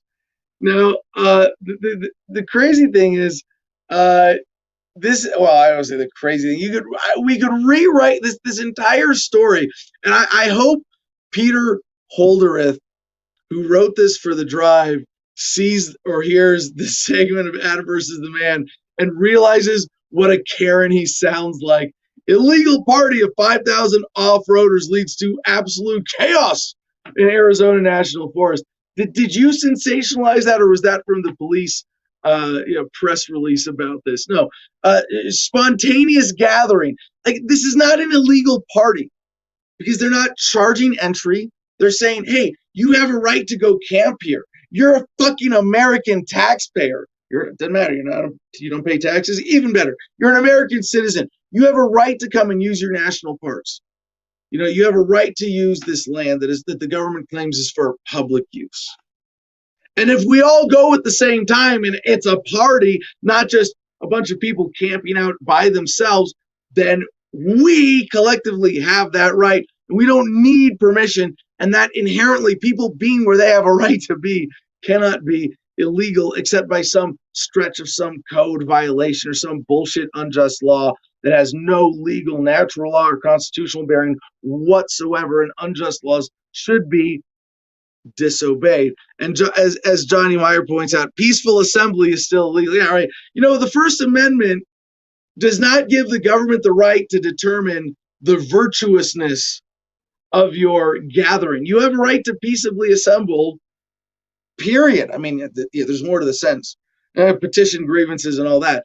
But to say that, oh, no, that's a party, therefore your rights don't apply. No. Now, if you want to say commercial activity, well, I still say fuck you. But no, commercial activity on public lands, maybe the government has some grounds to stop that. That's not what this was. So the subtitle here, get ready, Peter. 7 vehicular accidents were reported by authorities with violations, including DUIs and illegal use of fireworks. So, spontaneous party of 5,000 off-roaders results in only 7 vehicular accidents. Extremely safe for a party in the desert with drinking, and despite people drinking off-road, they were still harassed by authorities, given citations for victimless crimes, including use of fireworks. All right, so let's get into Peter's language here. Even without a pandemic going on, having a 5,000 person outdoor bash in a national forest is a bad idea. No, Peter, sitting at home and being a Karen is a bad idea. Did you call the cops on this party? Are you writing this story like to justify something you did, or to just excuse being a wet blanket of a human being? Oh yes, having a party in the forest is always a bad idea. However, that didn't stop Arizona partygoers in their ATVs and 4x4s over the weekend, as Fox 10 reports. Oh yeah, because there's a pandemic, we should not. This is a party that you can have from vehicle to vehicle, tailgates, driving around and camping out, and observe total hygienic social distancing. But oh yeah, it's a bad idea if there's a pandemic going on. Really, Peter? Go suck a chin diaper. However, the Tonto National Forest was flooded with LED light bars, winches, and loud music as the equivalent of an off-road rave took over the protected land. Right, an off-road rave. Like that's, I wish I had heard of it. I seem to have missed the party. After organizing the event on Facebook, thousands of people showed up to the spectacle, and a few serious injuries were reported. So thousands of people gathered for an off-road festival, spontaneous gathering, and only a few serious injuries were reported. Freaking amazing. Go team people. Now, this does remind me of, a number of libertarian events. Although you don't have to call yourself a libertarian for it to be a libertarian event like this. Fucking amazing. Where people say, no, we're going out, we're going to have an event that's a spontaneous gathering that we don't need a permit for, because every individual at this event has an individual right to be in this public space. We're going to have a flash mob for activism. Like, no, but you can't do that because that's an illegal gathering without a permit. How dare you? So, U.S. Forest Service authorities say any gathering over 75 people requires a permit. As you probably guessed, it seems like no permit was obtained this time around. No, because these people don't respect your bullshit authority. But no, so this thing, oh, well, if you have over 75 people, you need a permit. So if I go camping and like 75 people follow me and there's 76 of us, now because they follow me, what I'm doing is illegal? My rights don't apply? Yeah, okay. The event was apparently organized by a four-wheeling group out of Phoenix and occurred on Saturday, April 3. As of Wednesday, authorities say they don't know who the responsible party is, though there was a flyer for the event allegedly released by Piratas Off-Road.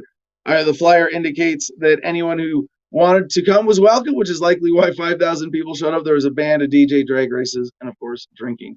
And also they had drag races and only 7 accidents the whole time. The crowd of 5,000. Yeah. This is really a pretty amazingly safe party. Except there were accidents.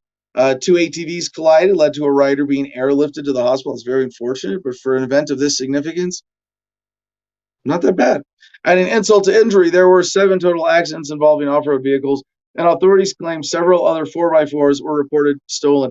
And you know what? I'm guessing this guy Peter's probably never gotten dirt on his boots. Wait, he probably wears loafers. The picture included in this shows a 4-wheeler with a winch on its side, and it's like that's not an accident. That's basically done on that. That's what 4-wheeling is. You push your vehicles till they roll over, and then winch them back up to vertical. Like that's not. They're really Peter. Okay. As a result, I'm sorry, you read that part. U.S. Forest Service. So he shares the tweet, I guess, or the Facebook post from the U.S. Forest Service, Tonto National Forest, because government officials are so reliable and honest. Don't do any research for yourself. Like I don't think this guy, did much other than watching from a distance. Videos of the party, which I'm sure he's used to. I'm sure Peter's used to that. Videos of the party were taken by attendees and posted online. There's music, fireworks, and a bunch of other things plainly not allowed in the Tonto National Forest. Oh my gosh, not allowed! Making matters worse and more frustrating for the authorities, there were only about 20 forest protection officers present to break up the massive scene. Oh my gosh, there were not enough police to tell people that their rights don't apply because there's more than 75 of them without government permission. Violations included, but of course, as I might insert into Peter's story here, that didn't stop the 20 forest protection officers from harassing, fining, and threatening people peacefully enjoying these lands and having a good time with violation citations, including double riding, DUIs, reckless driving, and other offenses. But the crowd of people didn't leave in a hurry. The next day, the group went back and cleaned up their trash. Thank you, Pete, for including this note of credibility for these piratas that you so demonize, Peter. The next day, the group went back and cleaned up their trash. Indeed, the poster inviting people to the party insisted there would be no gunshots, no littering, and that it would be family friendly. So not everything seems to have worked out that way. However, I don't get it. What do you mean? Because there were gunshots. I don't know. I didn't see there weren't any citations. I would have a hard time believing that. But when you have an open source party, it's just a call to do something together in harmony. And 5,000 people came together and had a great time. And this is the article that Peter has to write about this. Okay. The poster is in here. I love it. Piratas Off-Road, Phoenix, Arizona. Arantones Ruta Party Abril 3, Sábado. Tacos, La Colera, Gente del Rancho, DJ Ice, Sycamore. Invita a todos los grupos, entrada gratis. That's free entry. Everyone is welcome. It's an open source party. Yeah, no shit. No balazos. That's, I guess, no gunshots. No basura. That's no trash. I mean, for an open source party, like there's something beautiful about the spirit. These people have more respect for the land that they use and enjoy than the government agents who go and harass them for using it. I don't mean maybe not those government agents individually. Well, yeah, I guess if you're going and harassing people for exercising their rights, you're probably not big on respect for anything, let alone natural resources. But look at how governments so poorly manage these lands. Whereas they, with all their super site cleanup nonsense, where they let major corporations go and pollute and don't hold them accountable if they pay off the politicians enough. No, instead, you want really the drive.com. What is this? This is a car website. You want to demonize these off-roaders for having an open source party in the desert. So they went back and they cleaned up their trash. Oh, and also this is 100% familiar, so family friendly. Mesa District Ranger Matthew Lane said that the event was not a safe thing. Oh, well, if it's not safe, you shouldn't be allowed to do it. Nerf the world, motherfuckers. Yeah. As he continued, I'm sure people had fun down there, but people got hurt. People got hurt from this event, and we're lucky nobody died. You wouldn't say that about, like, a concert. Oh yeah, people had a good time, but it wasn't safe. Someone got hurt because there's a mosh pit. Well, you enter a mosh pit knowing that it's not safe. That's kind of the fun. But really, I think Peter Holderith should be ashamed of this article. And it's funny because The Drive has a segment called The War Zone, like they're all macho. And then, they come out with a Karen story like this about someone throwing a party. And what is this, like the anti-off-roading part of the I'm just looking at their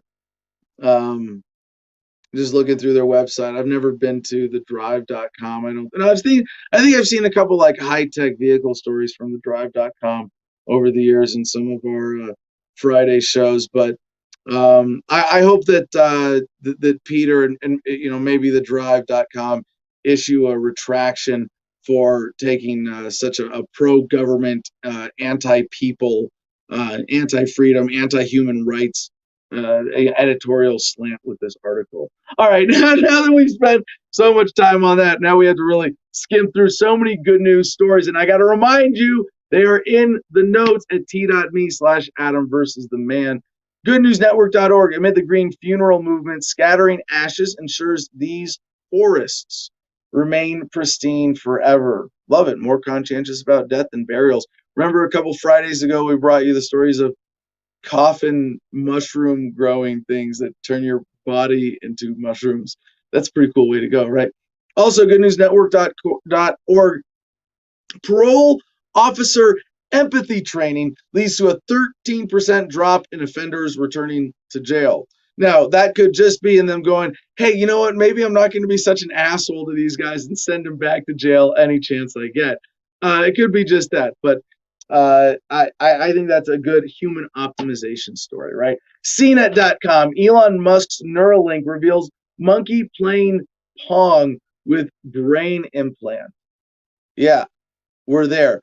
A new Neuralink video shows 9-year-old macaque playing the classic video game using a brain implant device.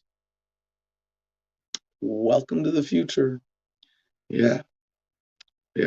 Also, goodnewsnetwork.org.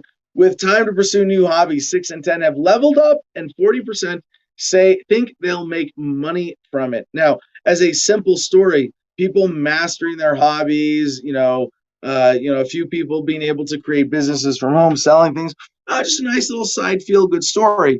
But as another big silver lining of the COVID crisis, of people being, the forced unemployment crisis, the lockdowns, the shutdowns, people spending more time at home, for those who have been able to use that time productively with this whole past year, pursuing new hobbies or leveling their hobbies up, and to the point that you can make money from it, gets us to the point of an advance. This is an advancement in the economy, in the creation of value that people have figured out to create because they're happier. Maybe the economy will shrink because everybody wants to be an at-home artisan and sell stuff on Etsy and eBay and just have their little art studio online. I mean, I want to do that. That's the guy. I want to do giant metal sculptures here in Gardenia. That's my plan. Not very easy for shipping. Oh, and of course, like the geodesic art, stuff like that. But I guess, isn't that better than me working for the man? Isn't that better than a wage slave job? Even if you can barely get by doing that, if you can have a homestead and this kind of freedom and live happy on your own, without a corporate, I should say on your own 2 feet economically, without a corporate job, that's great news. And that's why I see this as such a huge positive development. Now to tech innovation. We're starting with something really low tech, but since I have a big pile of tires here, this is fun. Woman uses old tires and turns them into beautiful playgrounds. Yes. And of course, this is, not exactly cutting edge stuff, but what they were, I guess, cutting edge of tire sculptures and making playgrounds and toys. It's something I am going to pull this story back up and look at the pictures and deconstruct the process and figure out what paint they're using, what tools, what nuts and bolts, putting these things together, because we are going to make some cool sculpture like this here in Gardenia with our extra tire pile stuff and our scrap tires. All right, now into something a little more high tech. Sir David Attenborough backs this new tech that can recycle all plastics. That's right. A new recycling plant under construction in England features technologies that can break down any kind of plastic polymer into its constituent elements for recycling. Yep, go team, people. We're there. We're going to clean up all the trash piles in the ocean, turn them into Bitcoin, and then 3D print rocket ships to colonize Mars with Elon Musk. That's just tomorrow. Tomorrow, we're going to get to that. Good News Network, also with a quick follow-up story. India fishermen divert their catch of ocean plastic so it can be used to rebuild roads. Yeah, we brought you the story from India a couple weeks ago about people actually employing this technology to create roads from waste plastic. So that's another option that is actually working in action in India already, where fishermen are dragging plastic out of the ocean and going, here, turn this into roads. Now, and for terms of water collection, this is something we have grappled with a lot here in Gardenia, and I don't think this is going to work for us, but really cool advancement in terms of just harnessing natural elements to not be grid dependent in whatever way you can, to have locally sourced, more energy efficient sources of materials, of supplies, of food, of everything to meet human needs. And that includes water, which most of us take for granted. I should say most of y'all, because that don't include me. I got to truck my water in out here. But most people take having unlimited water on tap for granted until the systems fail, right? And those systems are, inefficient. They give you dirty water on a lot of, like, poisoned water, and you have to, filter it separately at home to be safe for drinking. But most people don't do that for bathing or add like a proper, filter to the whole house system so that everything. No, but like if you're collecting water out of the sky, you have your own collection filtration system. There are a lot of benefits to that. So next story headline, exciting one: fog catching towers could supply water to the world's driest mega city using the ocean air. Yeah, so there's a lot of ways. This is a 20-meter high tower of spiraling nets. So there have been different versions of this. The Warka Water Tower, which is really cool, but we determined at one point it was impractical for the climate here in Gardenia. Maybe this one will be able to do it, but this was inspired by rudimentary two-dimensional fog nets installed by rural communities across the continent. Alberto Fernandez, a Chilean designer currently studying for a PhD from University College London, wanted to extrapolate the technology to its most sophisticated conclusion because while the nets had major flaws, their basic principles were brilliant. And for those of you that you might want to help sink your teeth into this little challenge in Gardenia, it's kind of a matter of time and money and energy, because we could get a well here. We totally get a well. Problem is going to be at least $40,000 that you got to have on hand just to start drilling, and this is on a piece of land that only cost $13,000. So maybe after I buy some more land around here that can be fed by one well, maybe that would make sense. But then there's watergen.com, and it's kind of a new company, a little industrial. They don't post their prices publicly. I got emailed a catalog where they have a water generator, and I think it has solar built in, but $65,000 gets you 211 gallons of water per day with the humidity relatively low here. I don't know if that's the case, if it's dependent on air humidity to produce at that rate, versus some other kind of passive air collection. We have a decent, air diversion to, we have a decent amount of wind here. If you could channel through a geothermal concept, channel the ambient air down from, into the ground where it's cooler, where it cools off, it can condense. And then, that condensation is collected as water. So if anybody wants to figure this out and a cheaper way to get water, I got 300 trees on this property. I want to give them a gallon a day each. We want to grow food out here. We want to take care of people. We want superfluous water for showers and things like that. So if we're looking to get somewhere more like 600 gallons a day. So that idea of a water tower, like a tower, would be really cool. But to do the evaporative water generator machines, price per gallon per day, way up there, whereas a well is effectively unlimited water. All right, next from goodnewsnetwork.org in the tech section, biodegradable algae solar panels clean the air while growing green energy. Yeah, now, cool idea. Seen a lot of stuff like this over the years, but it sounds like they might be making it practical. Still a little ways off from being able to buy one of those cool looking green panels for your window, all right? All right, now we go to IndiaTimes.com. Researchers develop liquid that absorbs and stores solar energy for 18 years. Solar thermal fuel from Sweden. Special kind of fuel capable of storing the sun's energy for up to 18 years. So this might be a whole other leap in energy storage for independent off-grid electrical systems and vehicles and drones and a host of other systems. But yeah, it makes me think that not just the whole lithium iron phosphate battery being the current cutting edge, that there's going to be a leap to something even better within the next few years. So next, as we mentioned before with this one earlier this week, decided we're going to save for Friday. Electric cars can sound like anything. That's a huge opportunity to craft the soundscape of the future. Pulling Ford's new all-electric Mustang Mach-E out of a Brooklyn garage late this winter, I felt a little duped. It seemed like I was driving a giant motorized iPad than the electrified successor to an iconic American muscle car. Just a few weeks earlier, the company's sound designers told me about the lengths to which they had gone to design and digitally produce the perfect engine noise, experimenting with recordings of electric guitars, Formula E race car engine sounds, and the hum of high-voltage power lines. But inside the loaner car's cabin, I didn't hear anything at all. Then, while messing around on the vehicle's touchscreen, I found and immediately pressed an all-too-tempting button to engage unbridled mode. Next time I hit the accelerator, the car took off, emitting the throaty electric roar of a cyberpunk spaceship. No, that was more like it. Just gives you an idea of what we can do. Like, if everything is quiet, all our machines are quiet all of a sudden. Sound effects time. SFGate.com. Satellite technology puts into orbit swarms of spacecraft no bigger than a loaf of bread.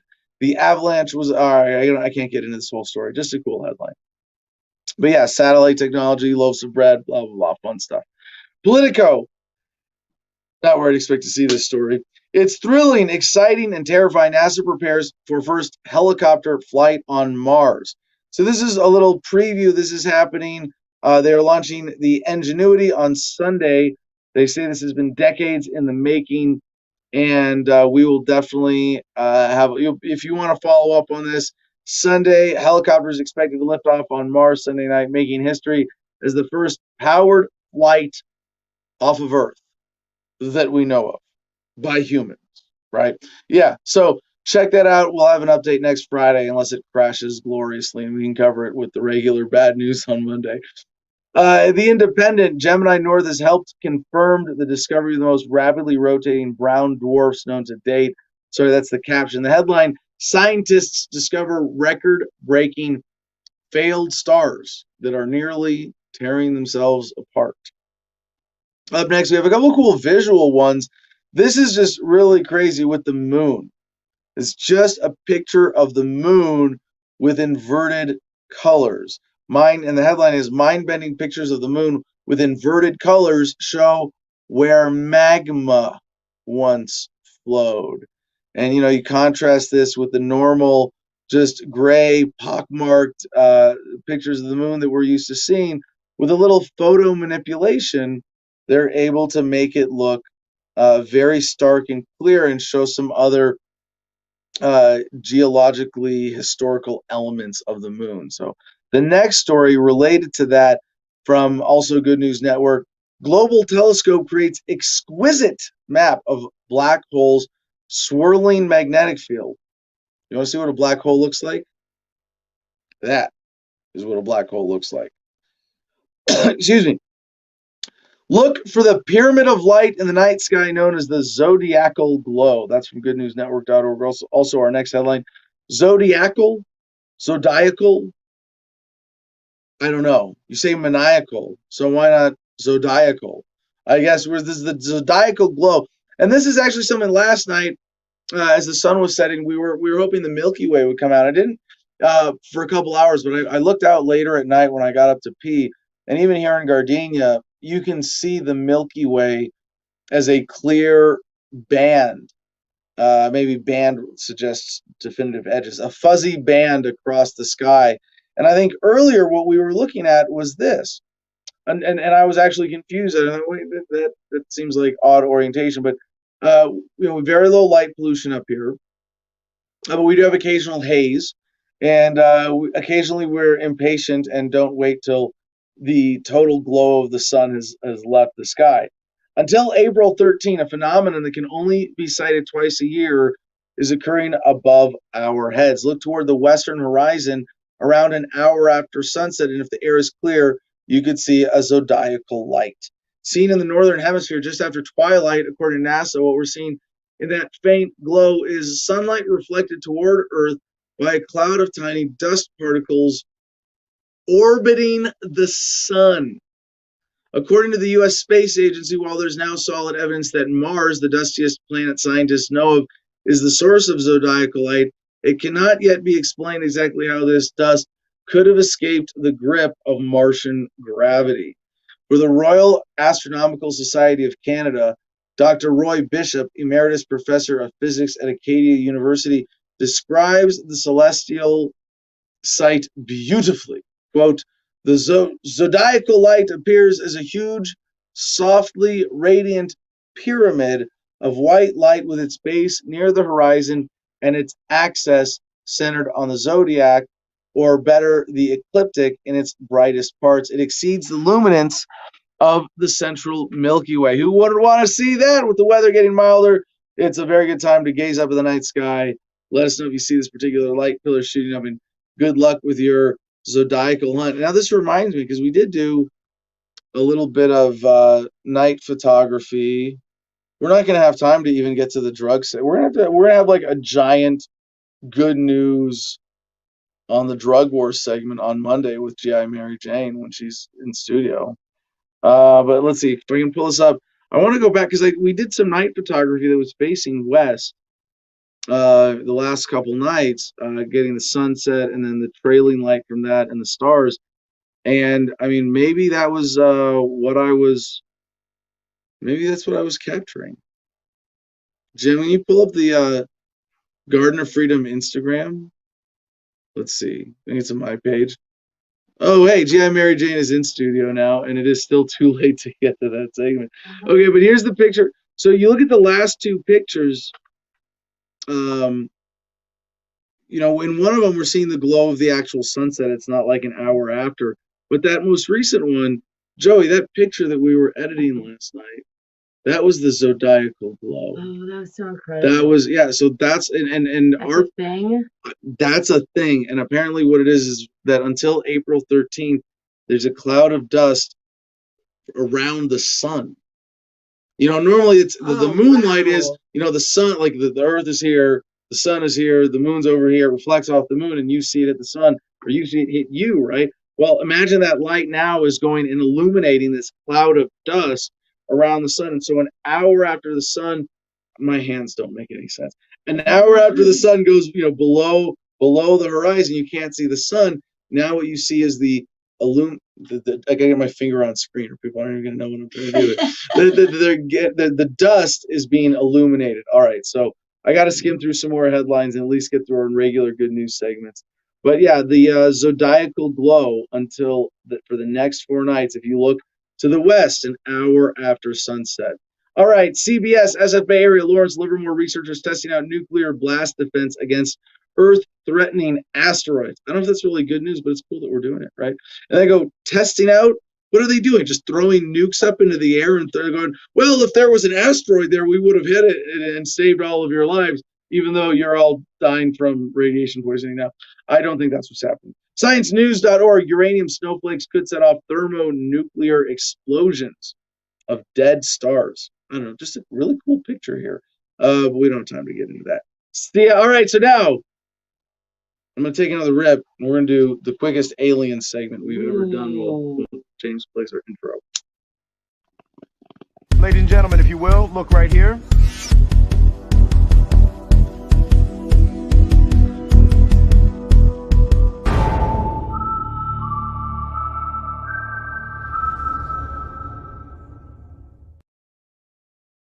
Mia.com, CIA ex-chief James Woolsey says aliens paused his pal's aircraft at 40,000 feet, says, we can be friendly.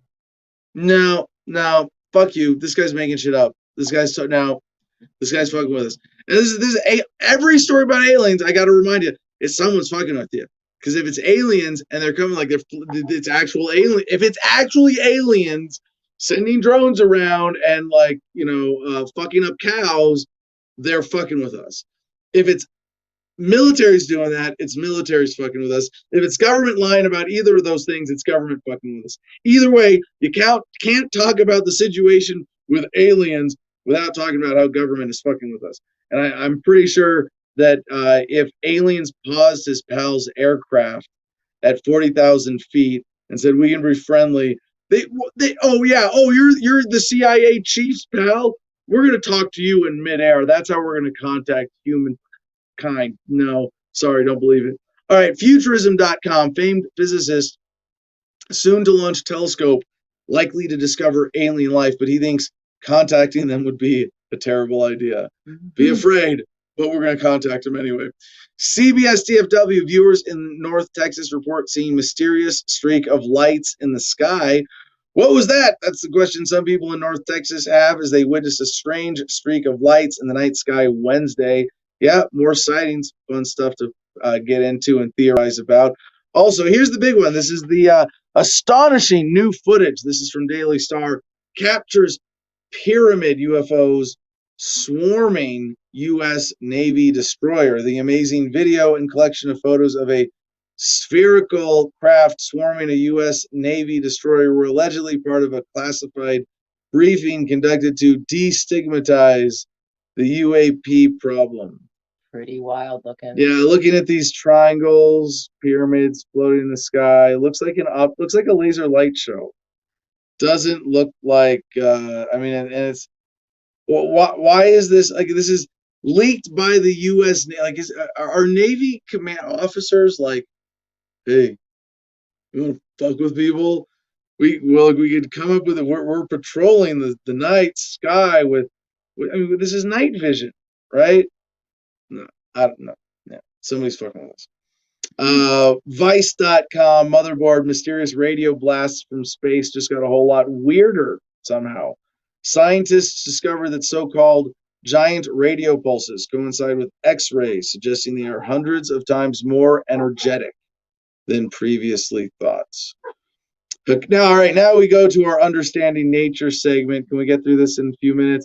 Hakai Magazine, found, then lost, then found again. Scientists have rediscovered the sand octopus. Our Brazilian fishers helped solve the riddle of a long-lost species. There's a cool story for you.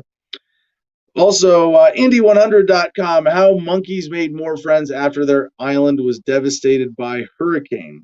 That's right, devastating environmental disasters have a way of bringing people together, and scientists have found the same may also hold true for monkeys. New research involving UK scientists has found that rhesus macaques living in Cayo, Santiago, Puerto Rico made more friends and became more tolerant of each other after a major hurricane ravaged the island in 2017. Should the headline read, Macaque will go on? They will. Gorillas from The Guardian. Gorillas beat their chests to size each other up. Researchers say chest beating behavior in male gorillas allows them to signal their size and avoid fights with larger rivals. It's actually a relatively polite way of them saying, no, dude, you don't want to do this. DailyMail.com, mysterious 3-foot-long jelly blobs discovered off the coast of Norway may contain hundreds of thousands of tiny squid eggs encased in a bubble of mucus. And I thought it was aliens. I didn't know what segment to put this in. I'm glad they figured that out. Genetic code from 57. This is a cool one from Good News Network. One of those overlapping hard to, like, is this Understanding Nature, human history? Maybe we need a history segment.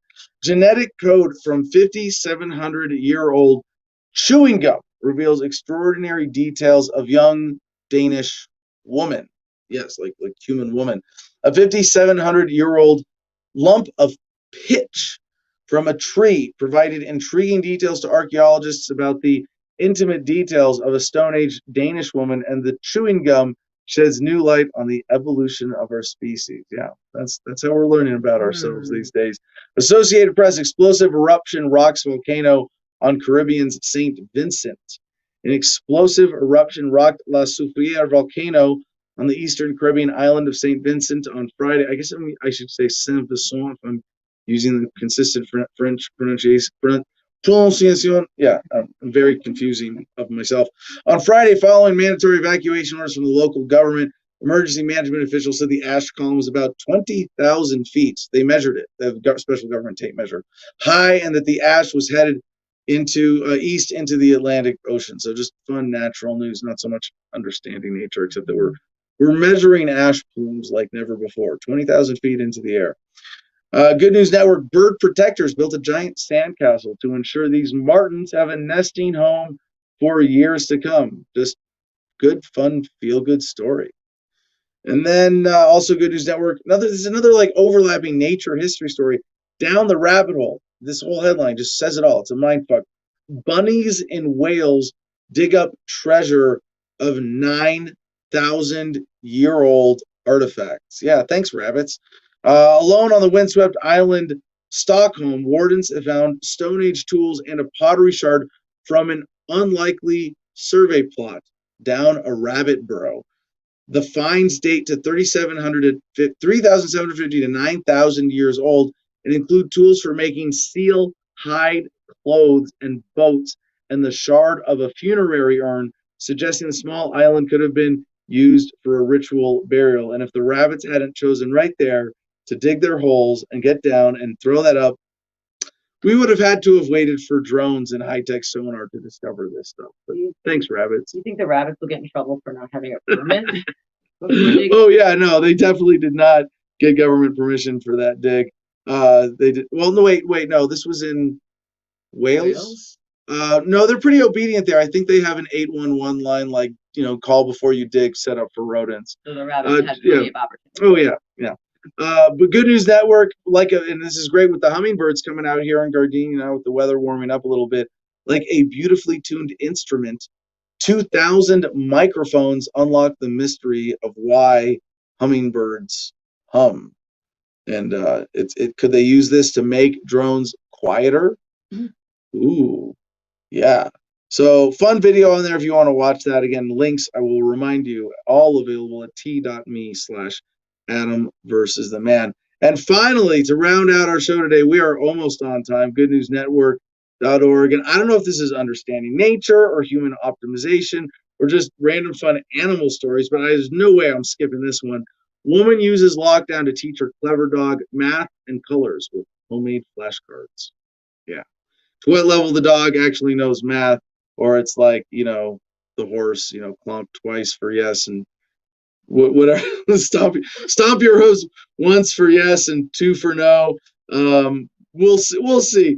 But a lot of fun things people can do, and it was a good story for me because I'm apparently the puppies that I've reserved at when they were 3 weeks old and are now 5 or 6 weeks old are might be getting the boot a little early for good reason, as they are very rambunctious at a young age, and hopefully we'll take that as a sign of intelligence with these fun hybrids. All right, that's all our headlines for the Good News show for today. We do have a little good news on this day in history after we check in with Fina and producer Jim. So Fina, what do we have for the comment contest today, dear?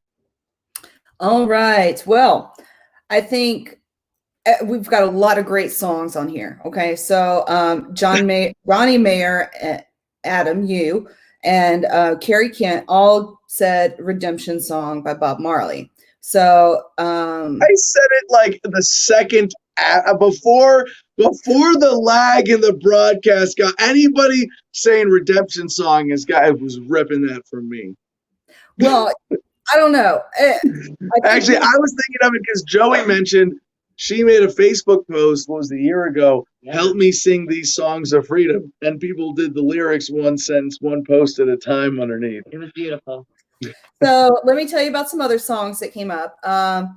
Let's see. De Vincent W. Liberty by Steve Villa. And You've Been Trolled said Pennywise, Fuck Authority, Operation Ivy, Unity. Anthony Ralston said Rage Against the Machine, Killing in the Name of, which I really like that one too. Maria Evans, Stand Up, by Cynthia Erivo. Psychic Taxi had No Tears Left by CSMY. Pendulum by Jordan Page, and I Just Want to Celebrate by Rare Earth. And then Kevin Shahura said Subvert City by Subhumans. And then another person, I guess, like listened to that song and they dug it too. Said it was a punk song. So if you're cool with saying, so you don't want the Redemption song as the winner. Oh, and Ilanino 4345 said Monster Truck, Don't Tell Me How to Live. And I haven't heard that song, but I think maybe Anthony Ralston with Rage Against the Machine, Killing in the Name of, was probably, like, if you're not going to say Redemption song, I like that one. I don't think we can give away a Producers Club membership today because this is the right answer. Oh yeah. Is that G.I. Mary Jane's Freedom song? I love it. All right, I got mine. This is my karaoke jam. Oh yeah. Let me play mine for you. Recognize it yet? You better. Of course I do. It's George Michael's Freedom. All right, you ready for mine? Can I play mine? All right. All right. Ready? Okay, this one's mine. Prejudice. Wrote a song about it? Like to hit it? Here it go. Free your mind.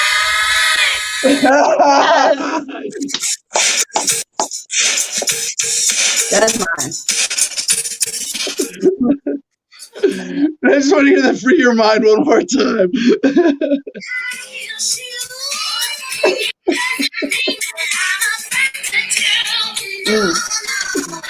All right. That's enough. Free your mind. You know what's up. So you say no one wins. That's fine. That's fine. No, you get to give away at your discretion. You can give away a membership. Rep Producers Club. That's good. Hold it down. All right. I have two more things to say from comments. One's mine. Adam, what's your sign? We were talking about zodiacs. So what's your sign? I want to object on scientific grounds, and I think it's a violation of HIPAA for you to ask me that question. My birthday's February 1st, so Aquarius.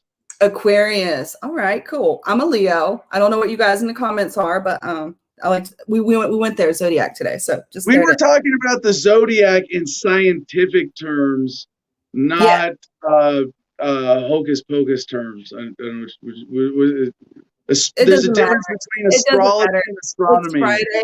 I know that. I know that. I took astronomy. All right, so Indiana Tones wants to know if he could do a book giveaway of your Freedom book. I'm sure you can link up with him later. So Indiana Tones, if you want to email Adam, and gosh, Aloha Friday, you guys. Free Steven. Yeah, Free Steven. Well, we'll have an update on that on Monday, and we'll make sure that everybody in our team stays on top of that.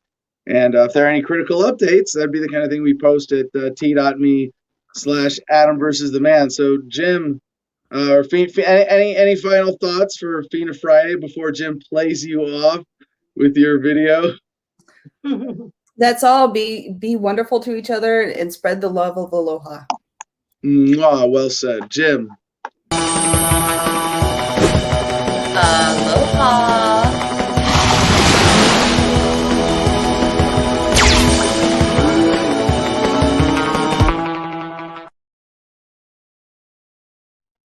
All right, Jim, take us home. All right, what's going on? While I play George Michael in the background. George Michael. Well, on that note, this is the soundtrack to you doing the promos today. Okay, all right, fair enough. Well, on that note, real quick, I was gonna say my choice, my song. I don't know if you guys have ever heard of it, It's a John Lennon hit called "Bring On the Lucy," also known as Frida People, Freeda People. It's a really good song. You should check that one out. Cool reggae jam, whatever. Give it a shot. I was going to play it, but we're over time, so forget about it. One more thing I do want to mention.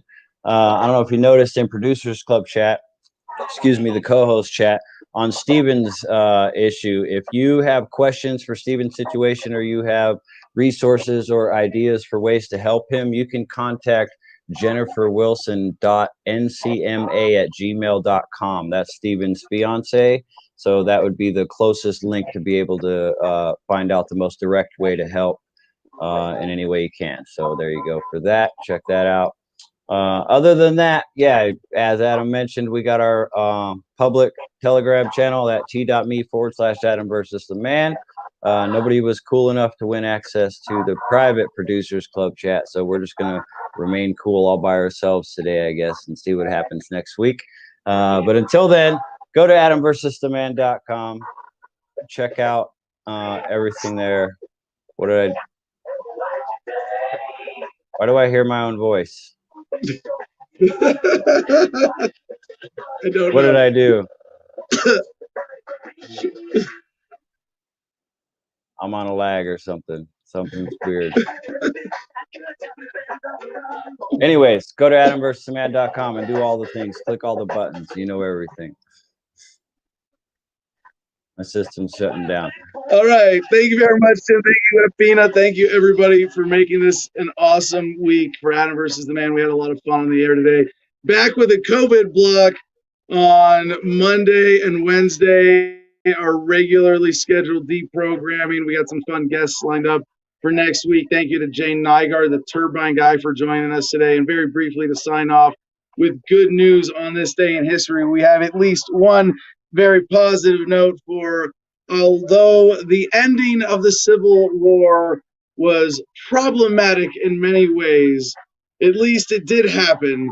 The Civil War did come to an end 156 years ago today, and was done with such class that despite Grant, that is General Grant of the Union's men, cheering in celebration, Grant ordered an immediate stop. The Confederates were now our countrymen, and we did not want to exult over their downfall, he said. And with that, have a great weekend. We'll talk to you Monday. Peace and love, y'all. Choose happiness and be excellent to each other.